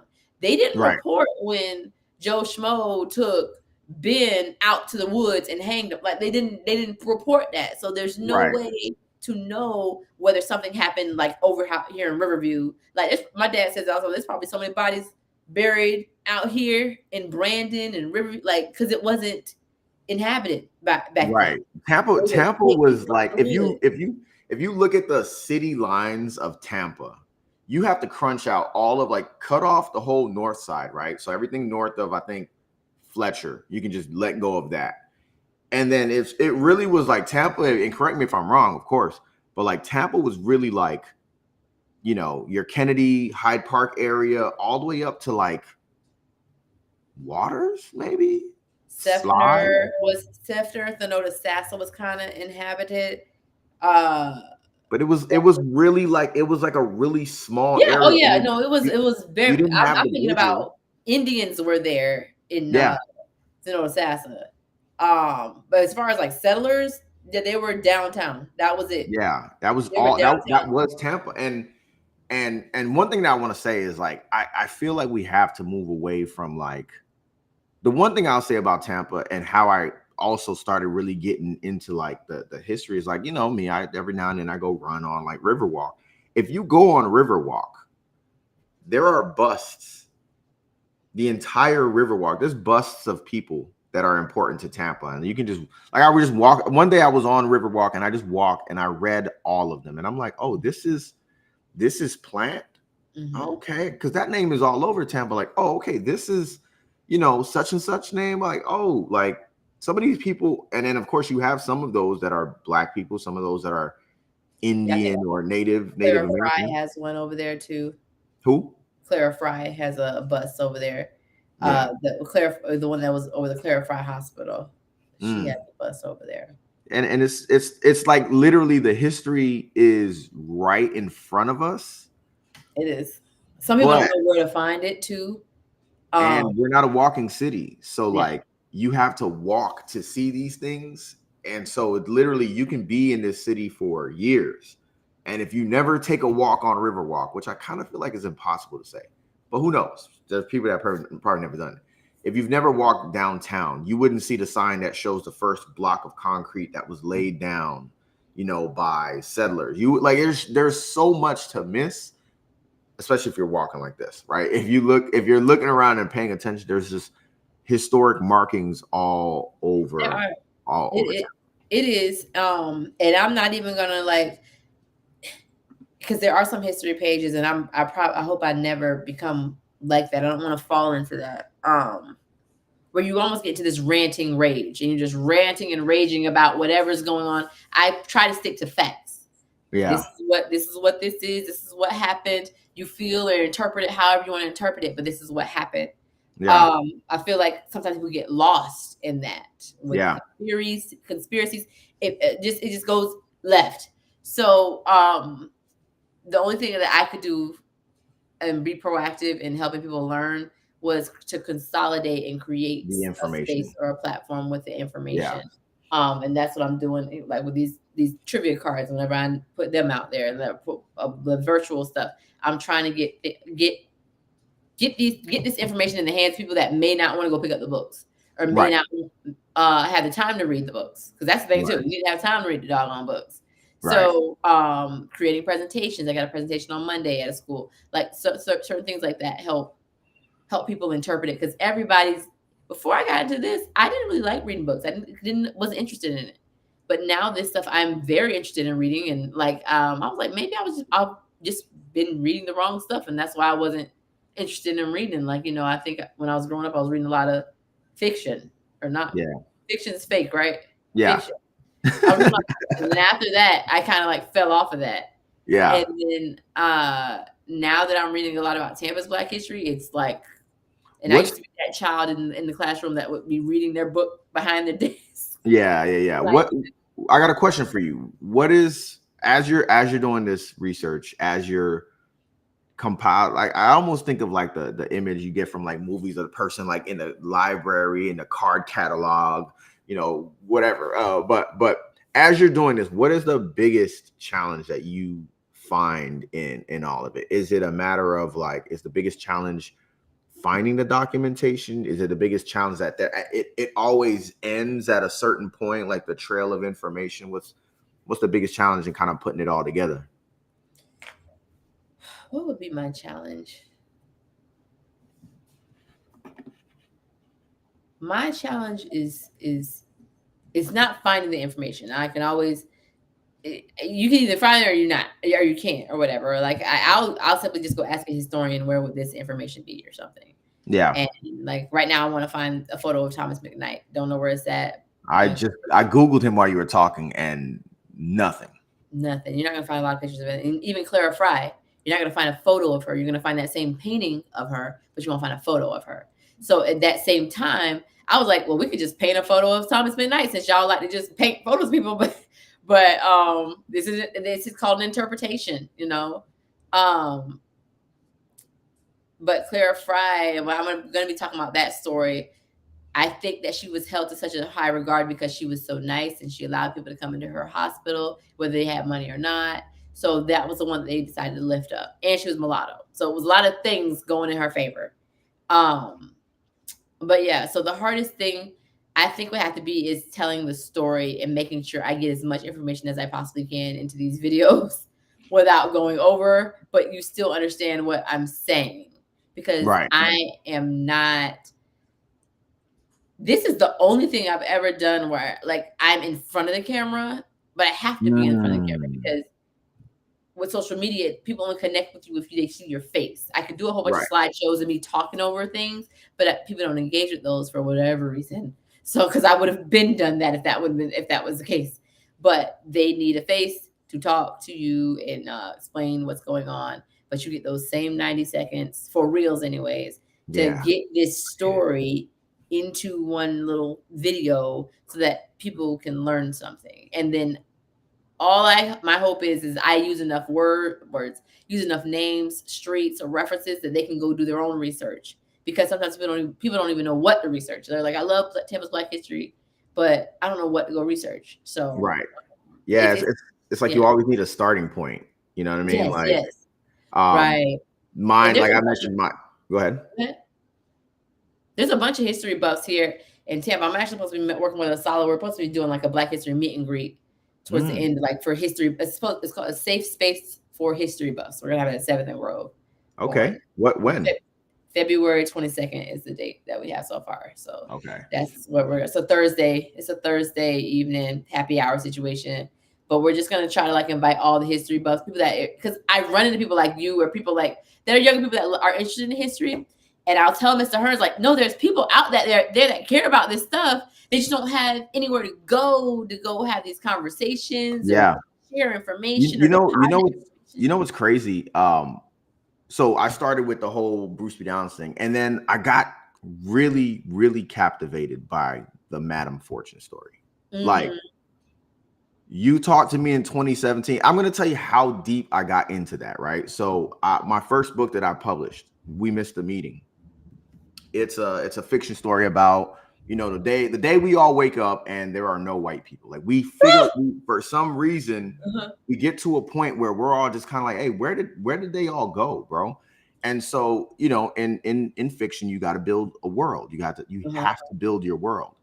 And there is a compelling event that happens in the story where one of the characters decides, well, since there's no white president, I'm going to be the president. Like, I'm going to run for president. And he kind of gets his whole community and everyone's just like, well, we don't want you because you're from the hood. The street names, the cross streets of where that parade happened. And this is how deep I was in my Madam Fortune Bad, was Fortune Street and Laurel. In the story, that's the streets. And in Tampa, Fortune Street turned into Laurel Avenue. Yes. So like I was like researching trying to use references and things from the real world in the book.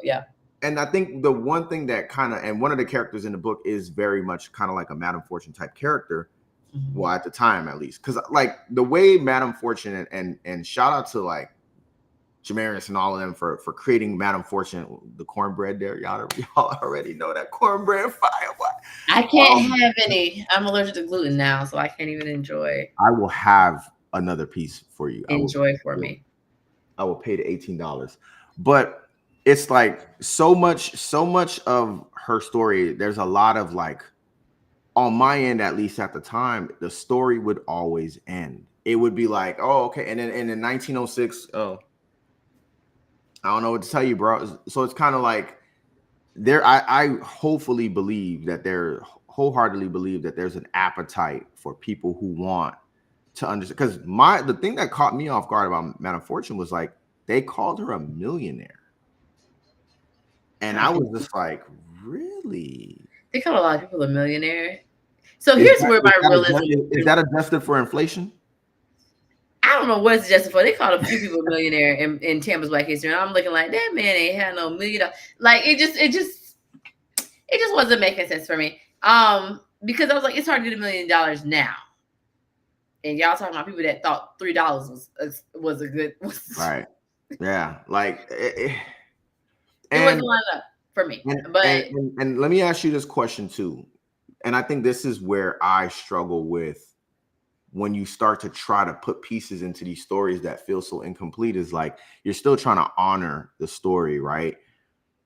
I was told, or not told, but I researched and found that Madame Fortune was a millionaire because she ran a business where she was baking goods. Mm-hmm. Okay, that's consistent. You've heard that too. Mm-hmm. And I'm like, damn, like, again, I'm imagining that a baked good in 1904 is going to be 5 cents.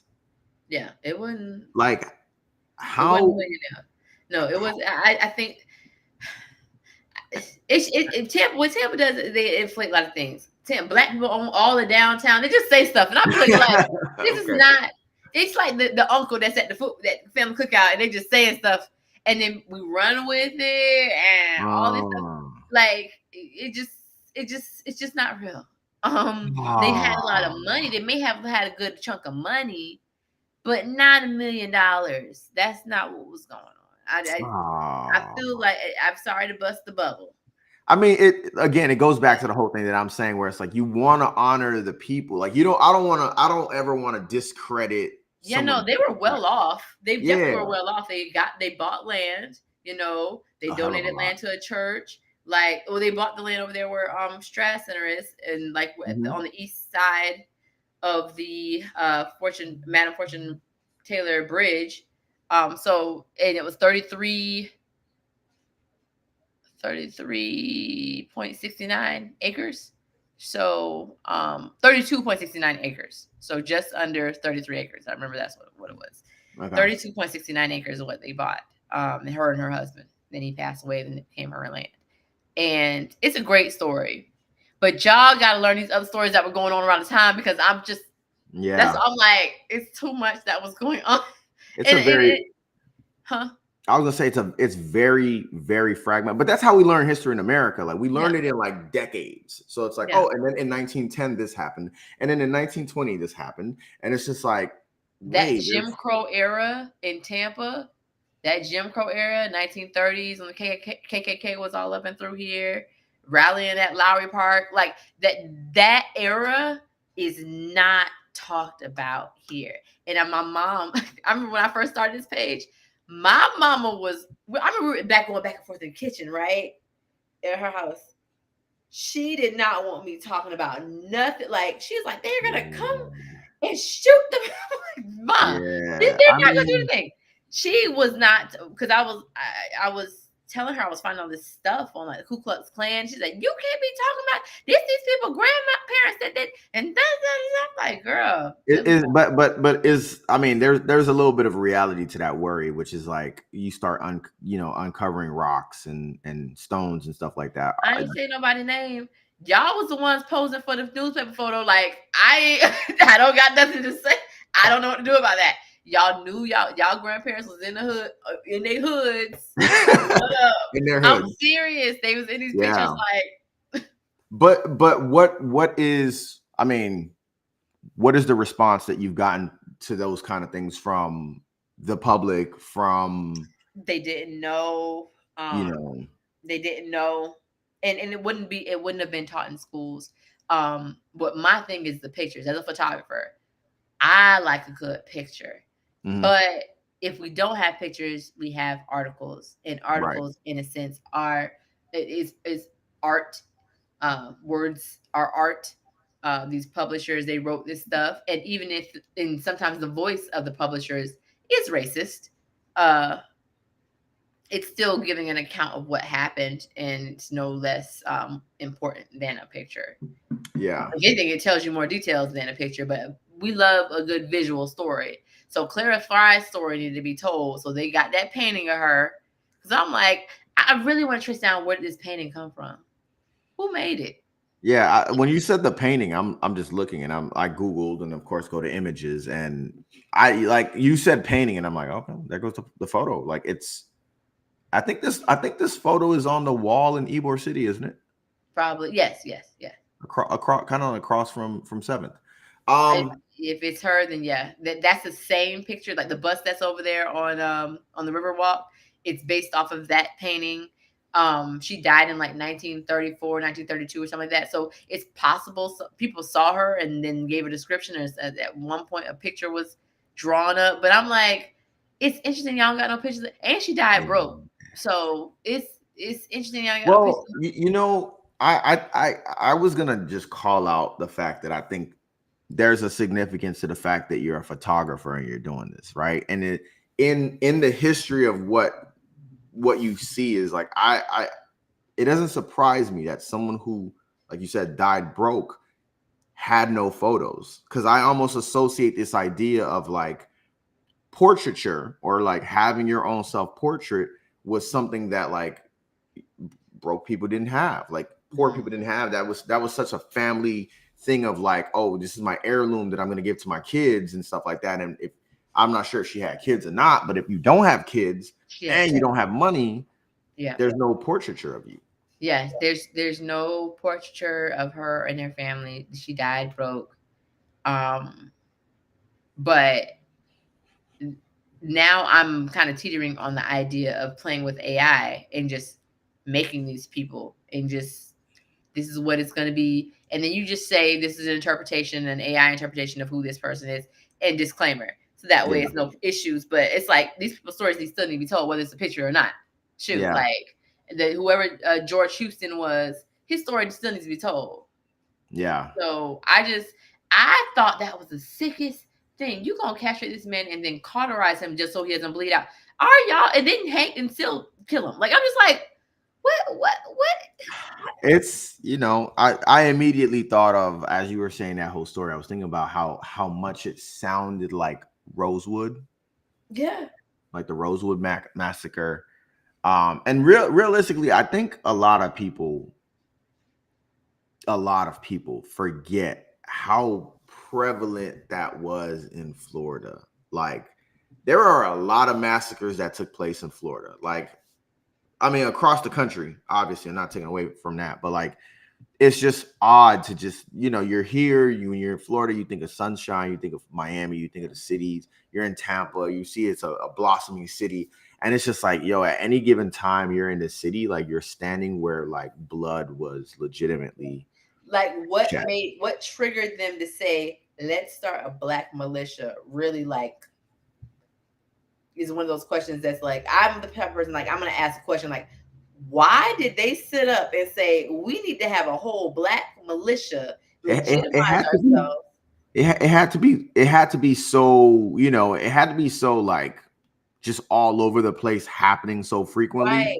that it was just like, all right, yo, like we gotta solve something, you know what I mean? Like in the city, whenever there's you know, gun violence kind of increases, we're all right, we need to do a walk, like we need to get the community together to like do something about the gun violence. Like at that time it had to be like, yo, bro, like we have Yeah, no no, I really want to research that. But the thing is, what's frustrating is because those newspapers wouldn't have talked about like whatever they did to trigger that. It would sweep it under the rug and wouldn't mention it. So like I really would like to know if there's another book, like, because what happens sometimes when you're looking at newspapers, they will talk about it in Jacksonville or they'll talk about it up in Nashville, in Tampa, yada yada yada yada yada blah this quasi. That's how I learned about the Buffalo soldiers that came here. That whole story with them, they were talking about it in other newspaper articles, but here in Tampa, it like they kind of skewed the thing to make it look like it was all their fault, but really and truly, y'all picked up a little black kid and shot it through the armhole or something, the arm of his shirt, and like snatched the baby from the mama, held him upside down, and they like used him for target practice, and then went through his shirt or something, so he missed him on purpose. And then that triggered this riot with these black soldiers, the Buffalo soldiers, that had come to, they were really coming there for their American War to go over to Cuba, but they were stationed here in Tampa. There's a marker where they were stationed, where they were sleeping, but they came here in Tampa and were waiting to be sent out to Cuba. And I think 2 riots had started, and at one point 2 of their men got put in jail. They had to break them out. Like it's a whole thing. But when you go look at the marker doesn't mention any of that. So it's just like our history's there. It's like it's pacifying it. Like, yeah, it's like, they were here. It's like, yeah, and they were pissed off, bro. Like, it wasn't, and that kind of leads me to this question of like, if you're talking early 20th century and stuff like that, like, how has the narrative changed throughout I'm not even gonna say Black Tampa history or Black history, but like, how has the narrative changed in Tampa over the course of that century of just 1900 to 2000? Like, where do you see the kind of the narrative changing to a completely different kind of Tampa that kind of just pacifies that history like that? I feel like that's up to us and our generation, honestly. If we show an interest in things that happened in the past and uncover those things that happened in the past, and make sure that people acknowledge that it happened, because sometimes you'll run into people, well, that was the past, yada yada yada. It's like, no, it can happen again. It very much so. We are still the minority here. If stuff go left, it could still go. Like, it's just. I feel like our generation has that responsibility to learn this information and then do what we will with that knowledge. So we have to create, but at the same time, we have to create those safe spaces to have those conversations too. Yeah. What happened, I think, during COVID, with everybody having their own Zoom meetings and then recording it and then putting it out there. I'm like, it's not a safe space if I have to get on here and y'all gonna record me talking about. And then you put it out in public. Zoom is already, doing their CIA work and right. I remember they had like a panel of like a diverse panel of wedding professionals or something like that, and I got on there with another Black girl, whatever. We get on there and now it's just like 20 other people on there, and I'm like, y'all recording this? What is the purpose? Like, it's just to show that you did something. Like, I'm confused. But if you want to have some real conversations about what has been done and what could be done better, and how this industry has been blackballing Black vendors for whatever reason, whether it be something small, whereas if Jill did it, y'all would be like, oh, it's okay. Yeah. So like, it's stuff like that. And I was on one that year. I was just saying whatever. And it didn't bother me because none of them ever paid any of my bills. I never worked with any of them. So I was just like, y'all gonna get Ashley raw. You know what's funny? I remember that panel. Because I was invited to that panel. I was hosting weddings like prior to 2020. And I remember just looking at it and just being like, I was actually invited by the other Black girl that was on there. And I'm like, this don't look like they don't want me on this. Like, no, it was they don't. Right. And then the other thing, it was like they put it up and they just put the names of the people on the like, flyer. They put your name. They put everybody's name that was on. They just put names. So I went through everybody's names and found their profile picture or whatever like that. And I screenshotted it and made a collage of everybody. And I was like, here's the panel. So y'all, here's the 20 people. It's 2 Black girls, 1 Black man, I think it was, and 1 girl, she was mixed something.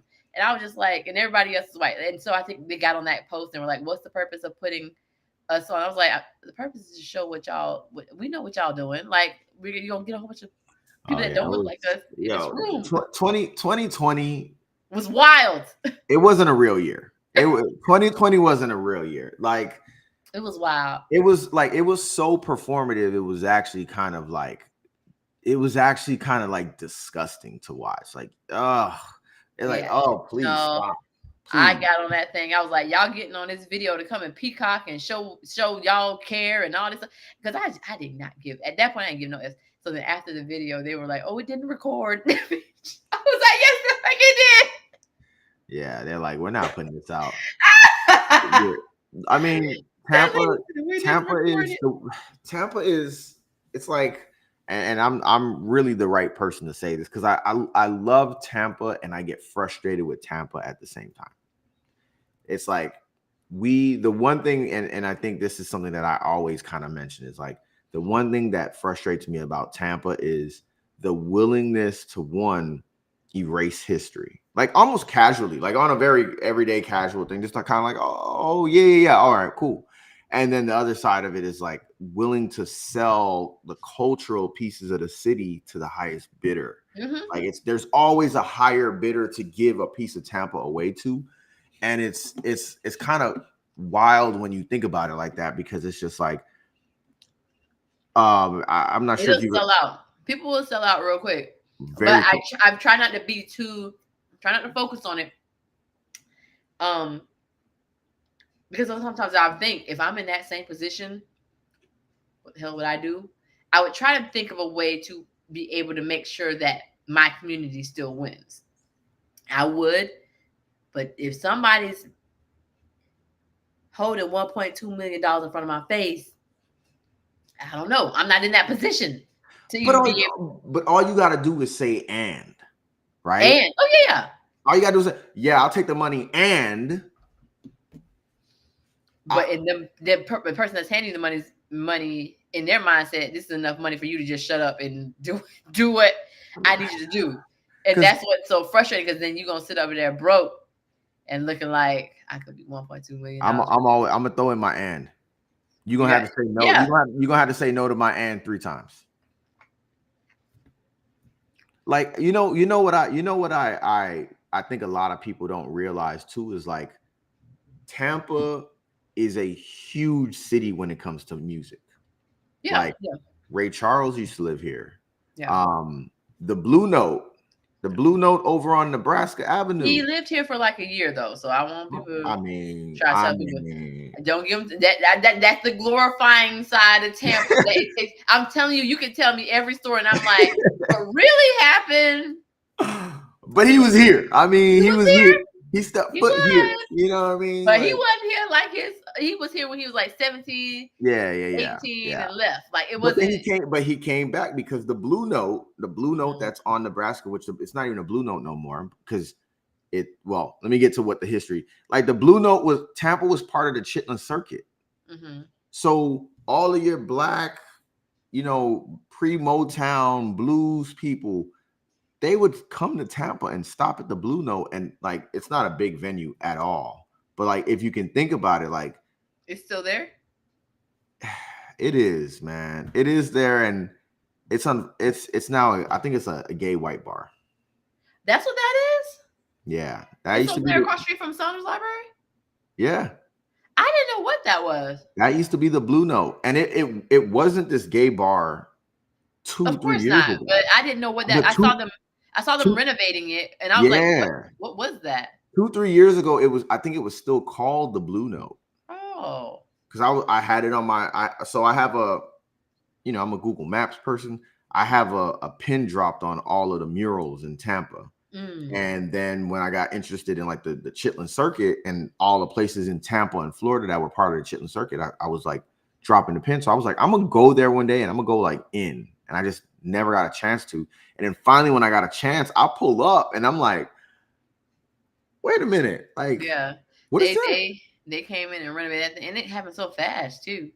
I don't know how much they bought it for, but it's like a little shack. Like it's not big. But imagine being in there in like 1957, 1958, and that's the only place in town. I'm not gonna say only, but that's a prominent place in town that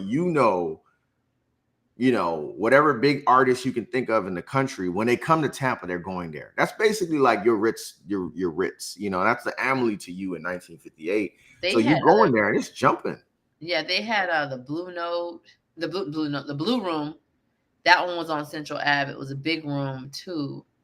I think they say Ray Charles performed there, Cab Calloway performed there, but it was a definitely bigger space than that little thing, that little shack. Yeah, Cement yeah. It's block. if y'all are tuned in right now, if you probably can pull it up if you put the Blue Note, it'll come up. It is. I want to say it's smaller than I can't even tell you how small it is. It's a very small spot. Also, James Brown's famous performance of "Please, Please, Please," that was in Tampa. Oh. That was in Tampa. That song was recorded. You know, back then they used to record the songs live while they were performing, but that performance happened in Tampa. So if you've ever seen the movie Get On Up with Chadwick Boseman, like that scene, Tampa, Florida. You know what I'm saying? Like it's just so much of that, but all of these places are gone. And you know, the Jackson House, I passed by the Jackson House yesterday on Sunday, and that thing, horrible. I cannot believe that it looks like that. Like it didn't look like that. It didn't even look like that, I don't know, 4 years ago. It's this weather, man. It's just it's brutal. And there's another place over on Scott Street, the old pink and blue church. Apparently in the basement floor of that church, there is like this the owner of it used to do like a Black History Museum down there, and they've been said that they had a noose down there, a photo of somebody that's been hung down there. They had they had slave chains down there. Like they had like a museum. People could come in there and look at stuff. But it's been closed for a long time now. Where is Scott Street? Scott Street. So you know where Encore is? You know where Perry Harvey Park is? Yeah. Okay, so if you're going north, and then you'd make a left turn. Right. So is that by the AKA house? No. That's too north. It's right there, still near downtown. It's just like it's on Scott Street. It's called Allen Temple. Where's that from? The Fishbowl? From the Fishbowl is right there. It's a big pink and blue church. Yep, I know what you're talking about.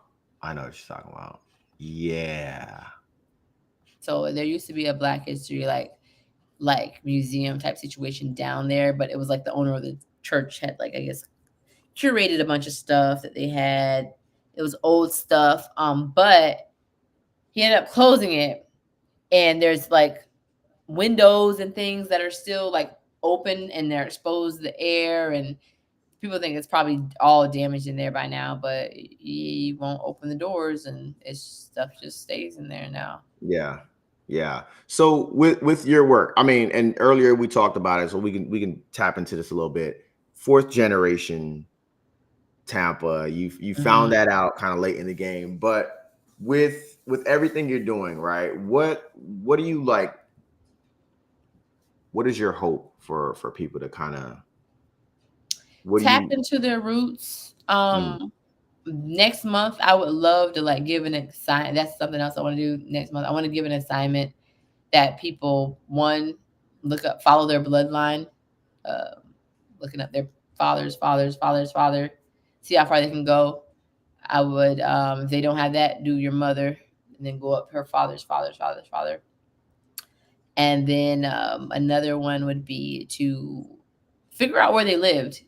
So there's directories from back then where you can actually look up their last name and then find them in those directories, and then figure out where that street is right now, or what's on that street right now. Has that street been taken out, or is it still there? They have these things called plat maps. So like Tampa has plat maps, and the plat maps will take you back far. So and they've actually just added a whole bunch of them apparently this week.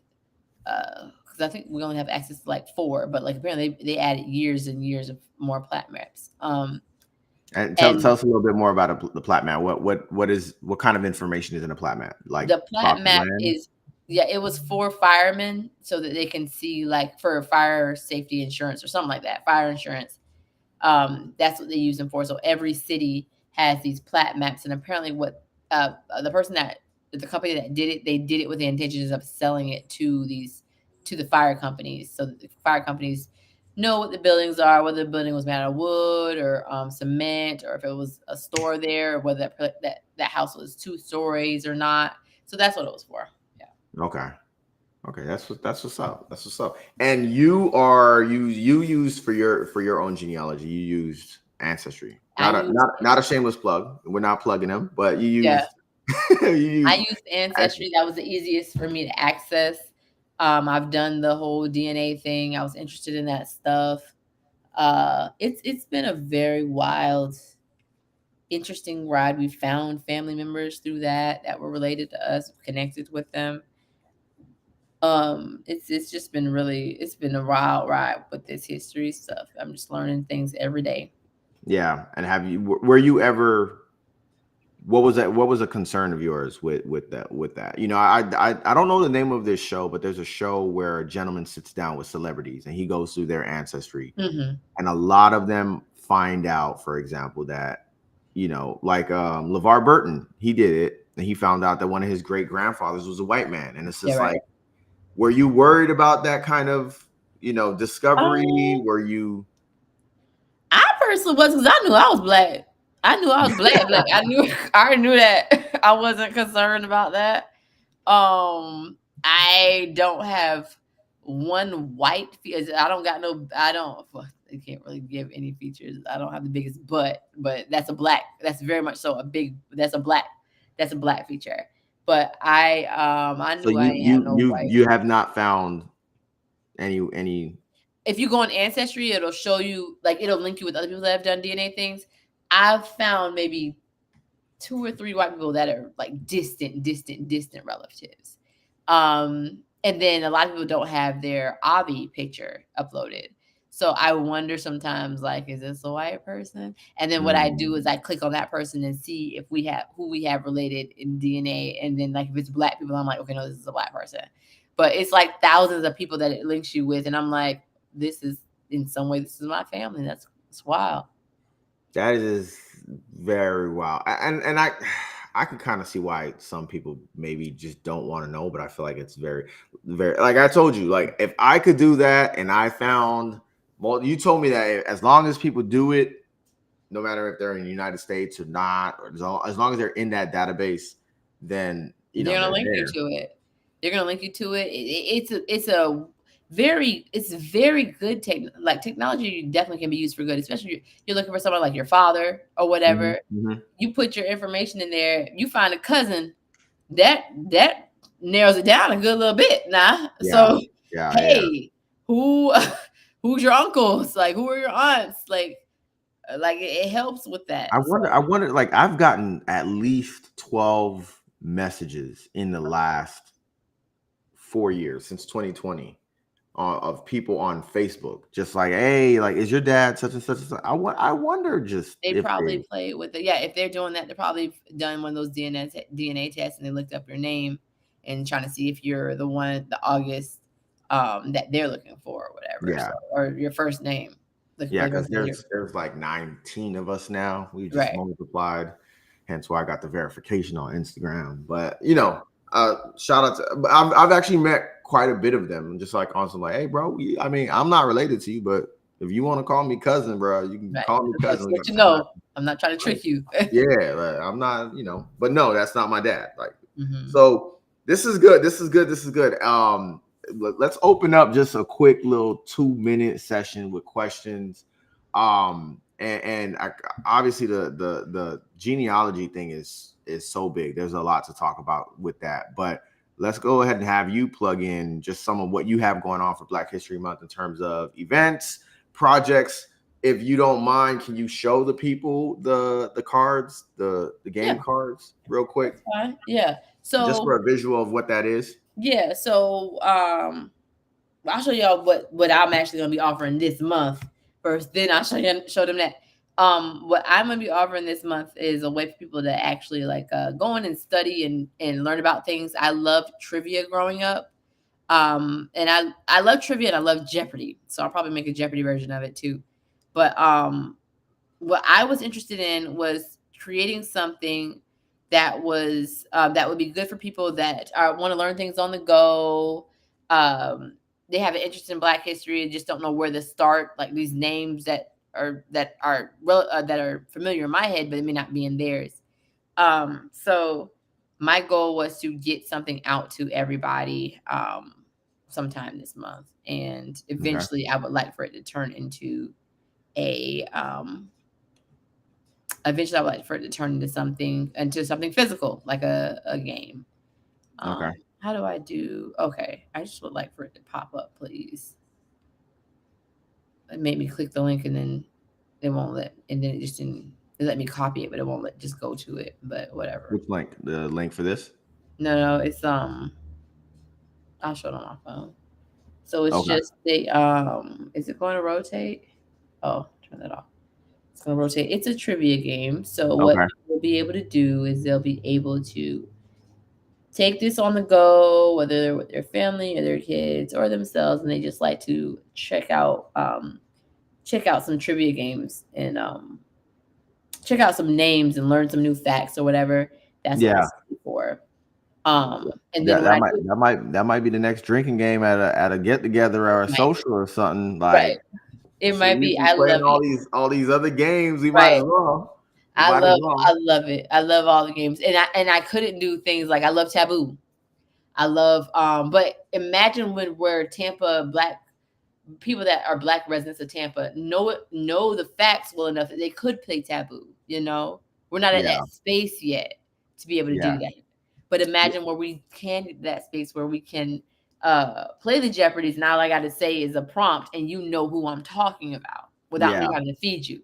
So I use the multiple choice because, like, okay, let's start at square one with these facts, so that way y'all can start connecting the dots and then maybe doing your own research, and then when it can grow into the Jeopardy games and the other things. Because right now I could say something, a prompt, and you don't know jack from squat for whose name could be. And multiple choice actually creates a little bit of an appetite for that information too. Because if I get the answer wrong, I'm like, who are these other three people? Like, let me Google who these names are. They might be of significance. And that's why I try to be cognizant and try to get some other names that are relevant to Tampa's Black history. So that way, if they do go Google, then they're like, oh, this person did this, or this person did that, or I don't see much information on this person. Why don't I see much information on this person? So yeah. And I think one thing too to note, I was just thinking about this, is like the one of the first things that anyone should think about when they're thinking about Tampa's history is like how much of a overshadow the Cuban American history has here, where it's like Tampa and you think of cigars and you think of Cubans and it's like you almost never hear or never see any mention of like Black history, and that should be a pretty good sign or a pretty good like starting point for people to be like, all right, like why is that? You know what I mean? You go to Miami, you know that the Bahamians are kind of the ones who really started up the city and helped build the city. Like you think of Atlanta, you think all these cities have like a Black history aspect to it, and it's like Tampa just almost like pretends like it doesn't. And that should kind of be we're almost in that phase where they're trying to build those things. That's where we are right now. I'm seeing it, like me being on the inside now, I'm seeing the effort being put into erect things, like putting up a Black History Museum, like making Perry Harvey Park with all those facts that are throughout Perry Harvey Park. Like there's different, in the Saunders Library, there's exhibits on who Saunders was, NAACP, like it's talking about all those things. So I'm not gonna bash it for like, y'all aren't highlighting this stuff. Some people don't know where it is. They don't know where to go to find it. So that's why I've kind of taken on that responsibility to say, if you're looking for this information, this is where you go. But if you don't know jack from squat, you don't know where to go to find where there's going to be exhibits on Black history in Tampa. We don't have a Black History Museum. And when we do have a Black History Museum, then, that would be my job to start pointing people. You can also go here, here, here, and here if you want to learn some more.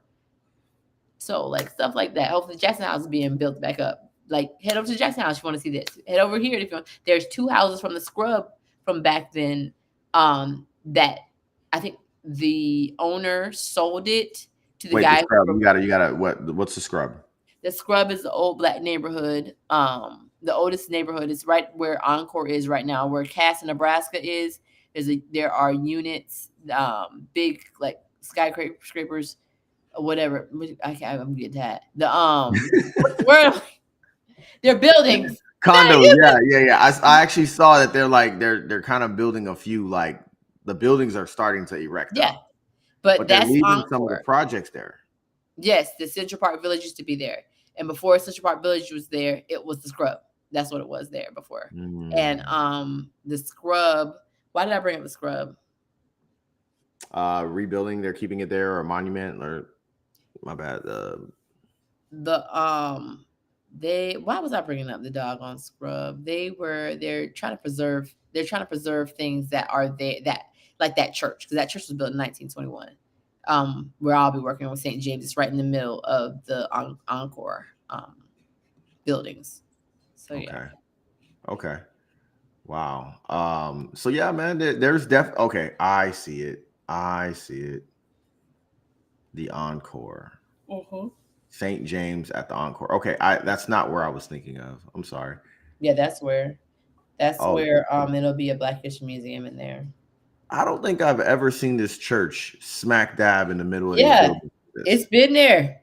So my bad. I was thinking when you were talking about this, I was thinking you were referring to over by Union Station. The over There's by a the Mount train Moriah. station. There is a St. Peter Claver. There's a. I was thinking you were talking about St. Peter Claver and Mount Moriah. I thought that's on Nuccio Parkway. Yeah, Nuccio. Nuccio. He was a mayor, Nuccio. Oh no, I know. It's Nuccio. Why is it not Nuccio? It's been Nuccio. So y'all people from Tampa have been hearing me saying Nuccio since I got here in 2008, and not one person has been like, "Hey, bro, it's Nuccio." It's Nuccio. I've never heard anybody call it Nuccio. Because there's a place in Miami called Sanssouci. And it's spelled like that. It's got two C's. Unless we ignorant and we just been always. It's always because it was a hood over there. That's where that was a neighborhood. So complexes were there, and Nuccio, like it was Nuccio. And it's been in rap songs, Nuccio. Like I don't know how I didn't never heard of Nuccio. So maybe they just gave it to you, huh? I feel like it's new. I feel like it's Nuccio. It's Italian, right? Yeah, I'm pretty sure. But you know what? I mean, it's all good. We say bears instead of beers. So I mean, and the thing is, people pronounce their names how they want to pronounce their names. They've always said Nuccio, and you know what? They could be saying it wrong. However, if you said Nuccio, people would know what you're talking about. Except I've been saying Nuccio. They would not correct you if you said Nuccio. They know where Nuccio is. Yeah. Okay. Let's. What did you say? So I went to Blake, so it was like right there, that the neighborhood school, like that's where the kids. Yeah. Oh, really? Oh, yeah. That does make sense. It's right there. You are one of three people who I know went to Blake. Like I don't know anyone. I know you. I know Janelle, and I know a young lady way back in the day when I used to go to USF that went to Blake. Like I don't know anyone who has gone to. Oh, it's a whole bunch of us. It's a whole bunch of us. Some people are still here. Sometimes we get together and whatnot. Yeah, it's a whole bunch of people. It's just never the school you hear like, oh yeah, I went to Blake. Like it's one of that's my school, and I'm gonna stick beside it. You gonna stick beside it? Were you in the band? No, I was a cheerleader. Oh, yeah, I was a cheerleader. That's what I did. Rah and stuff, and loved it.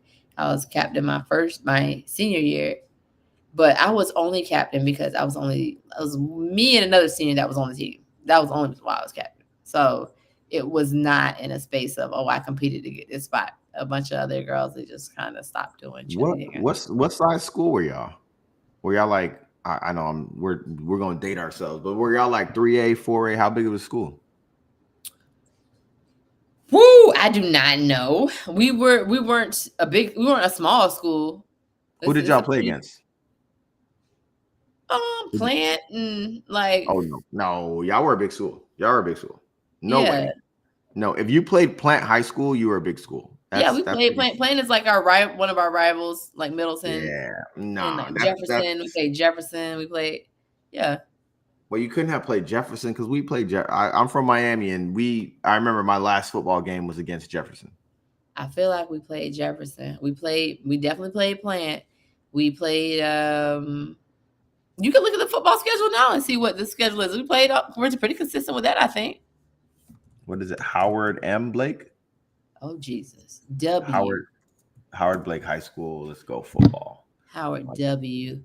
Blake High School. You just could have put Blake High School football.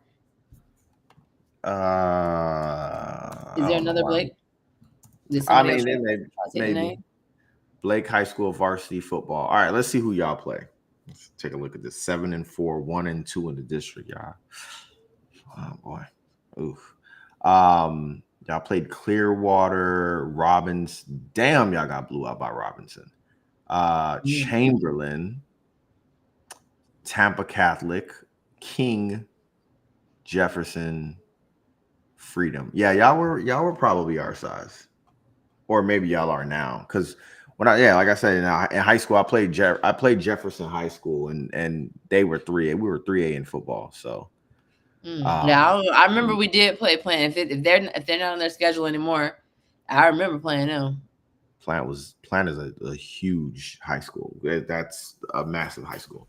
But all right, let's have you do your closeouts, your call outs, your shout outs, your here's the trivia cards. So eventually I would love for them to turn into trivia cards. So that's what the trivia game is eventually going to turn into.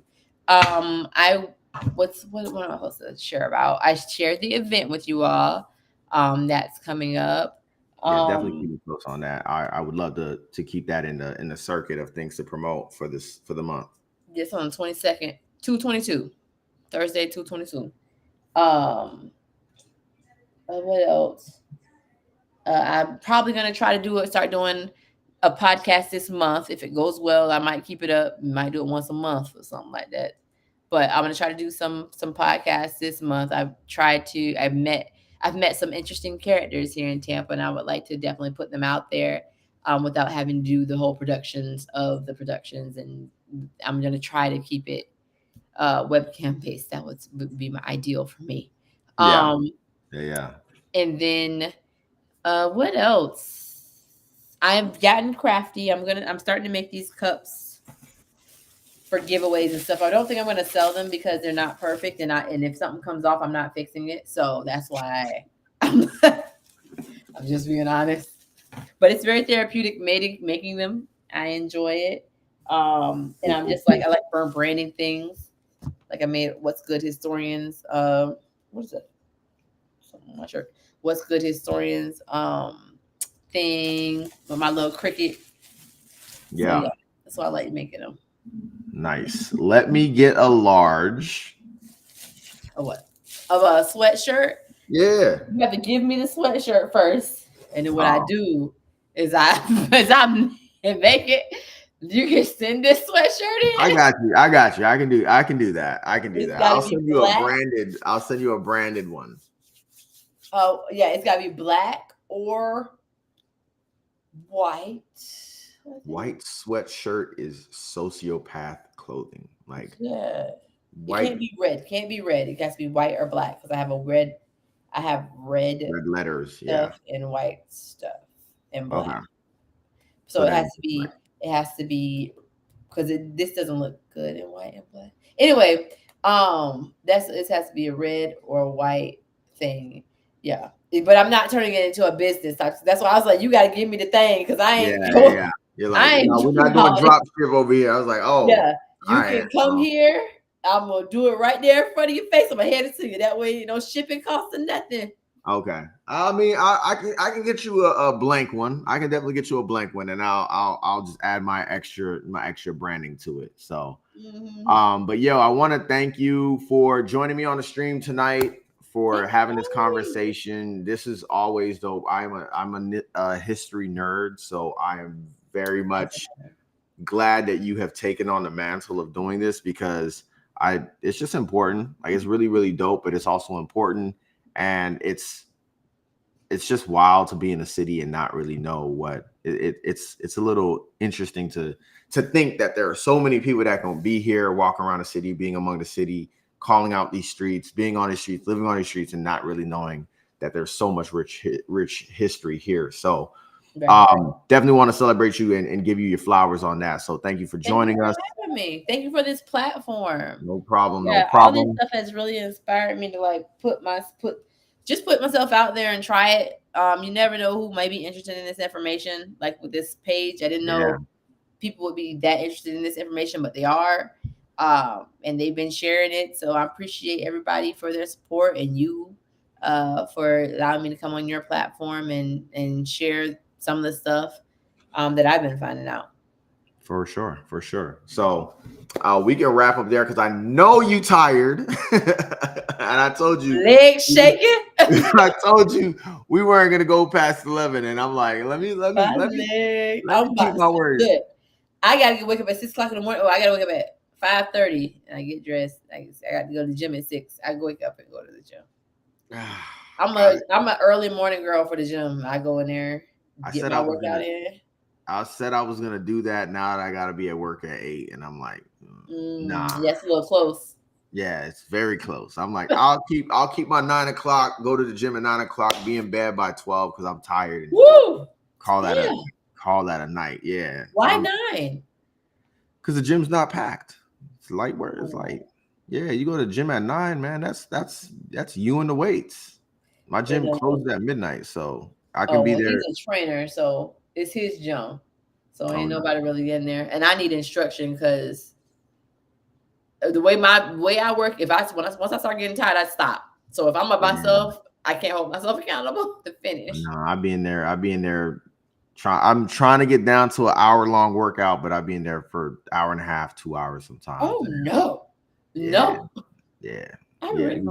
We sculpting the whole thing. We putting Alex in the easy bake oven for the summer body. And yes. Getting ready. Summer body. That's my go-to, Alex.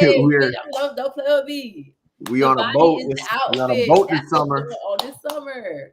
Yes. So this is the time when summer bodies are made. I've consistently done January.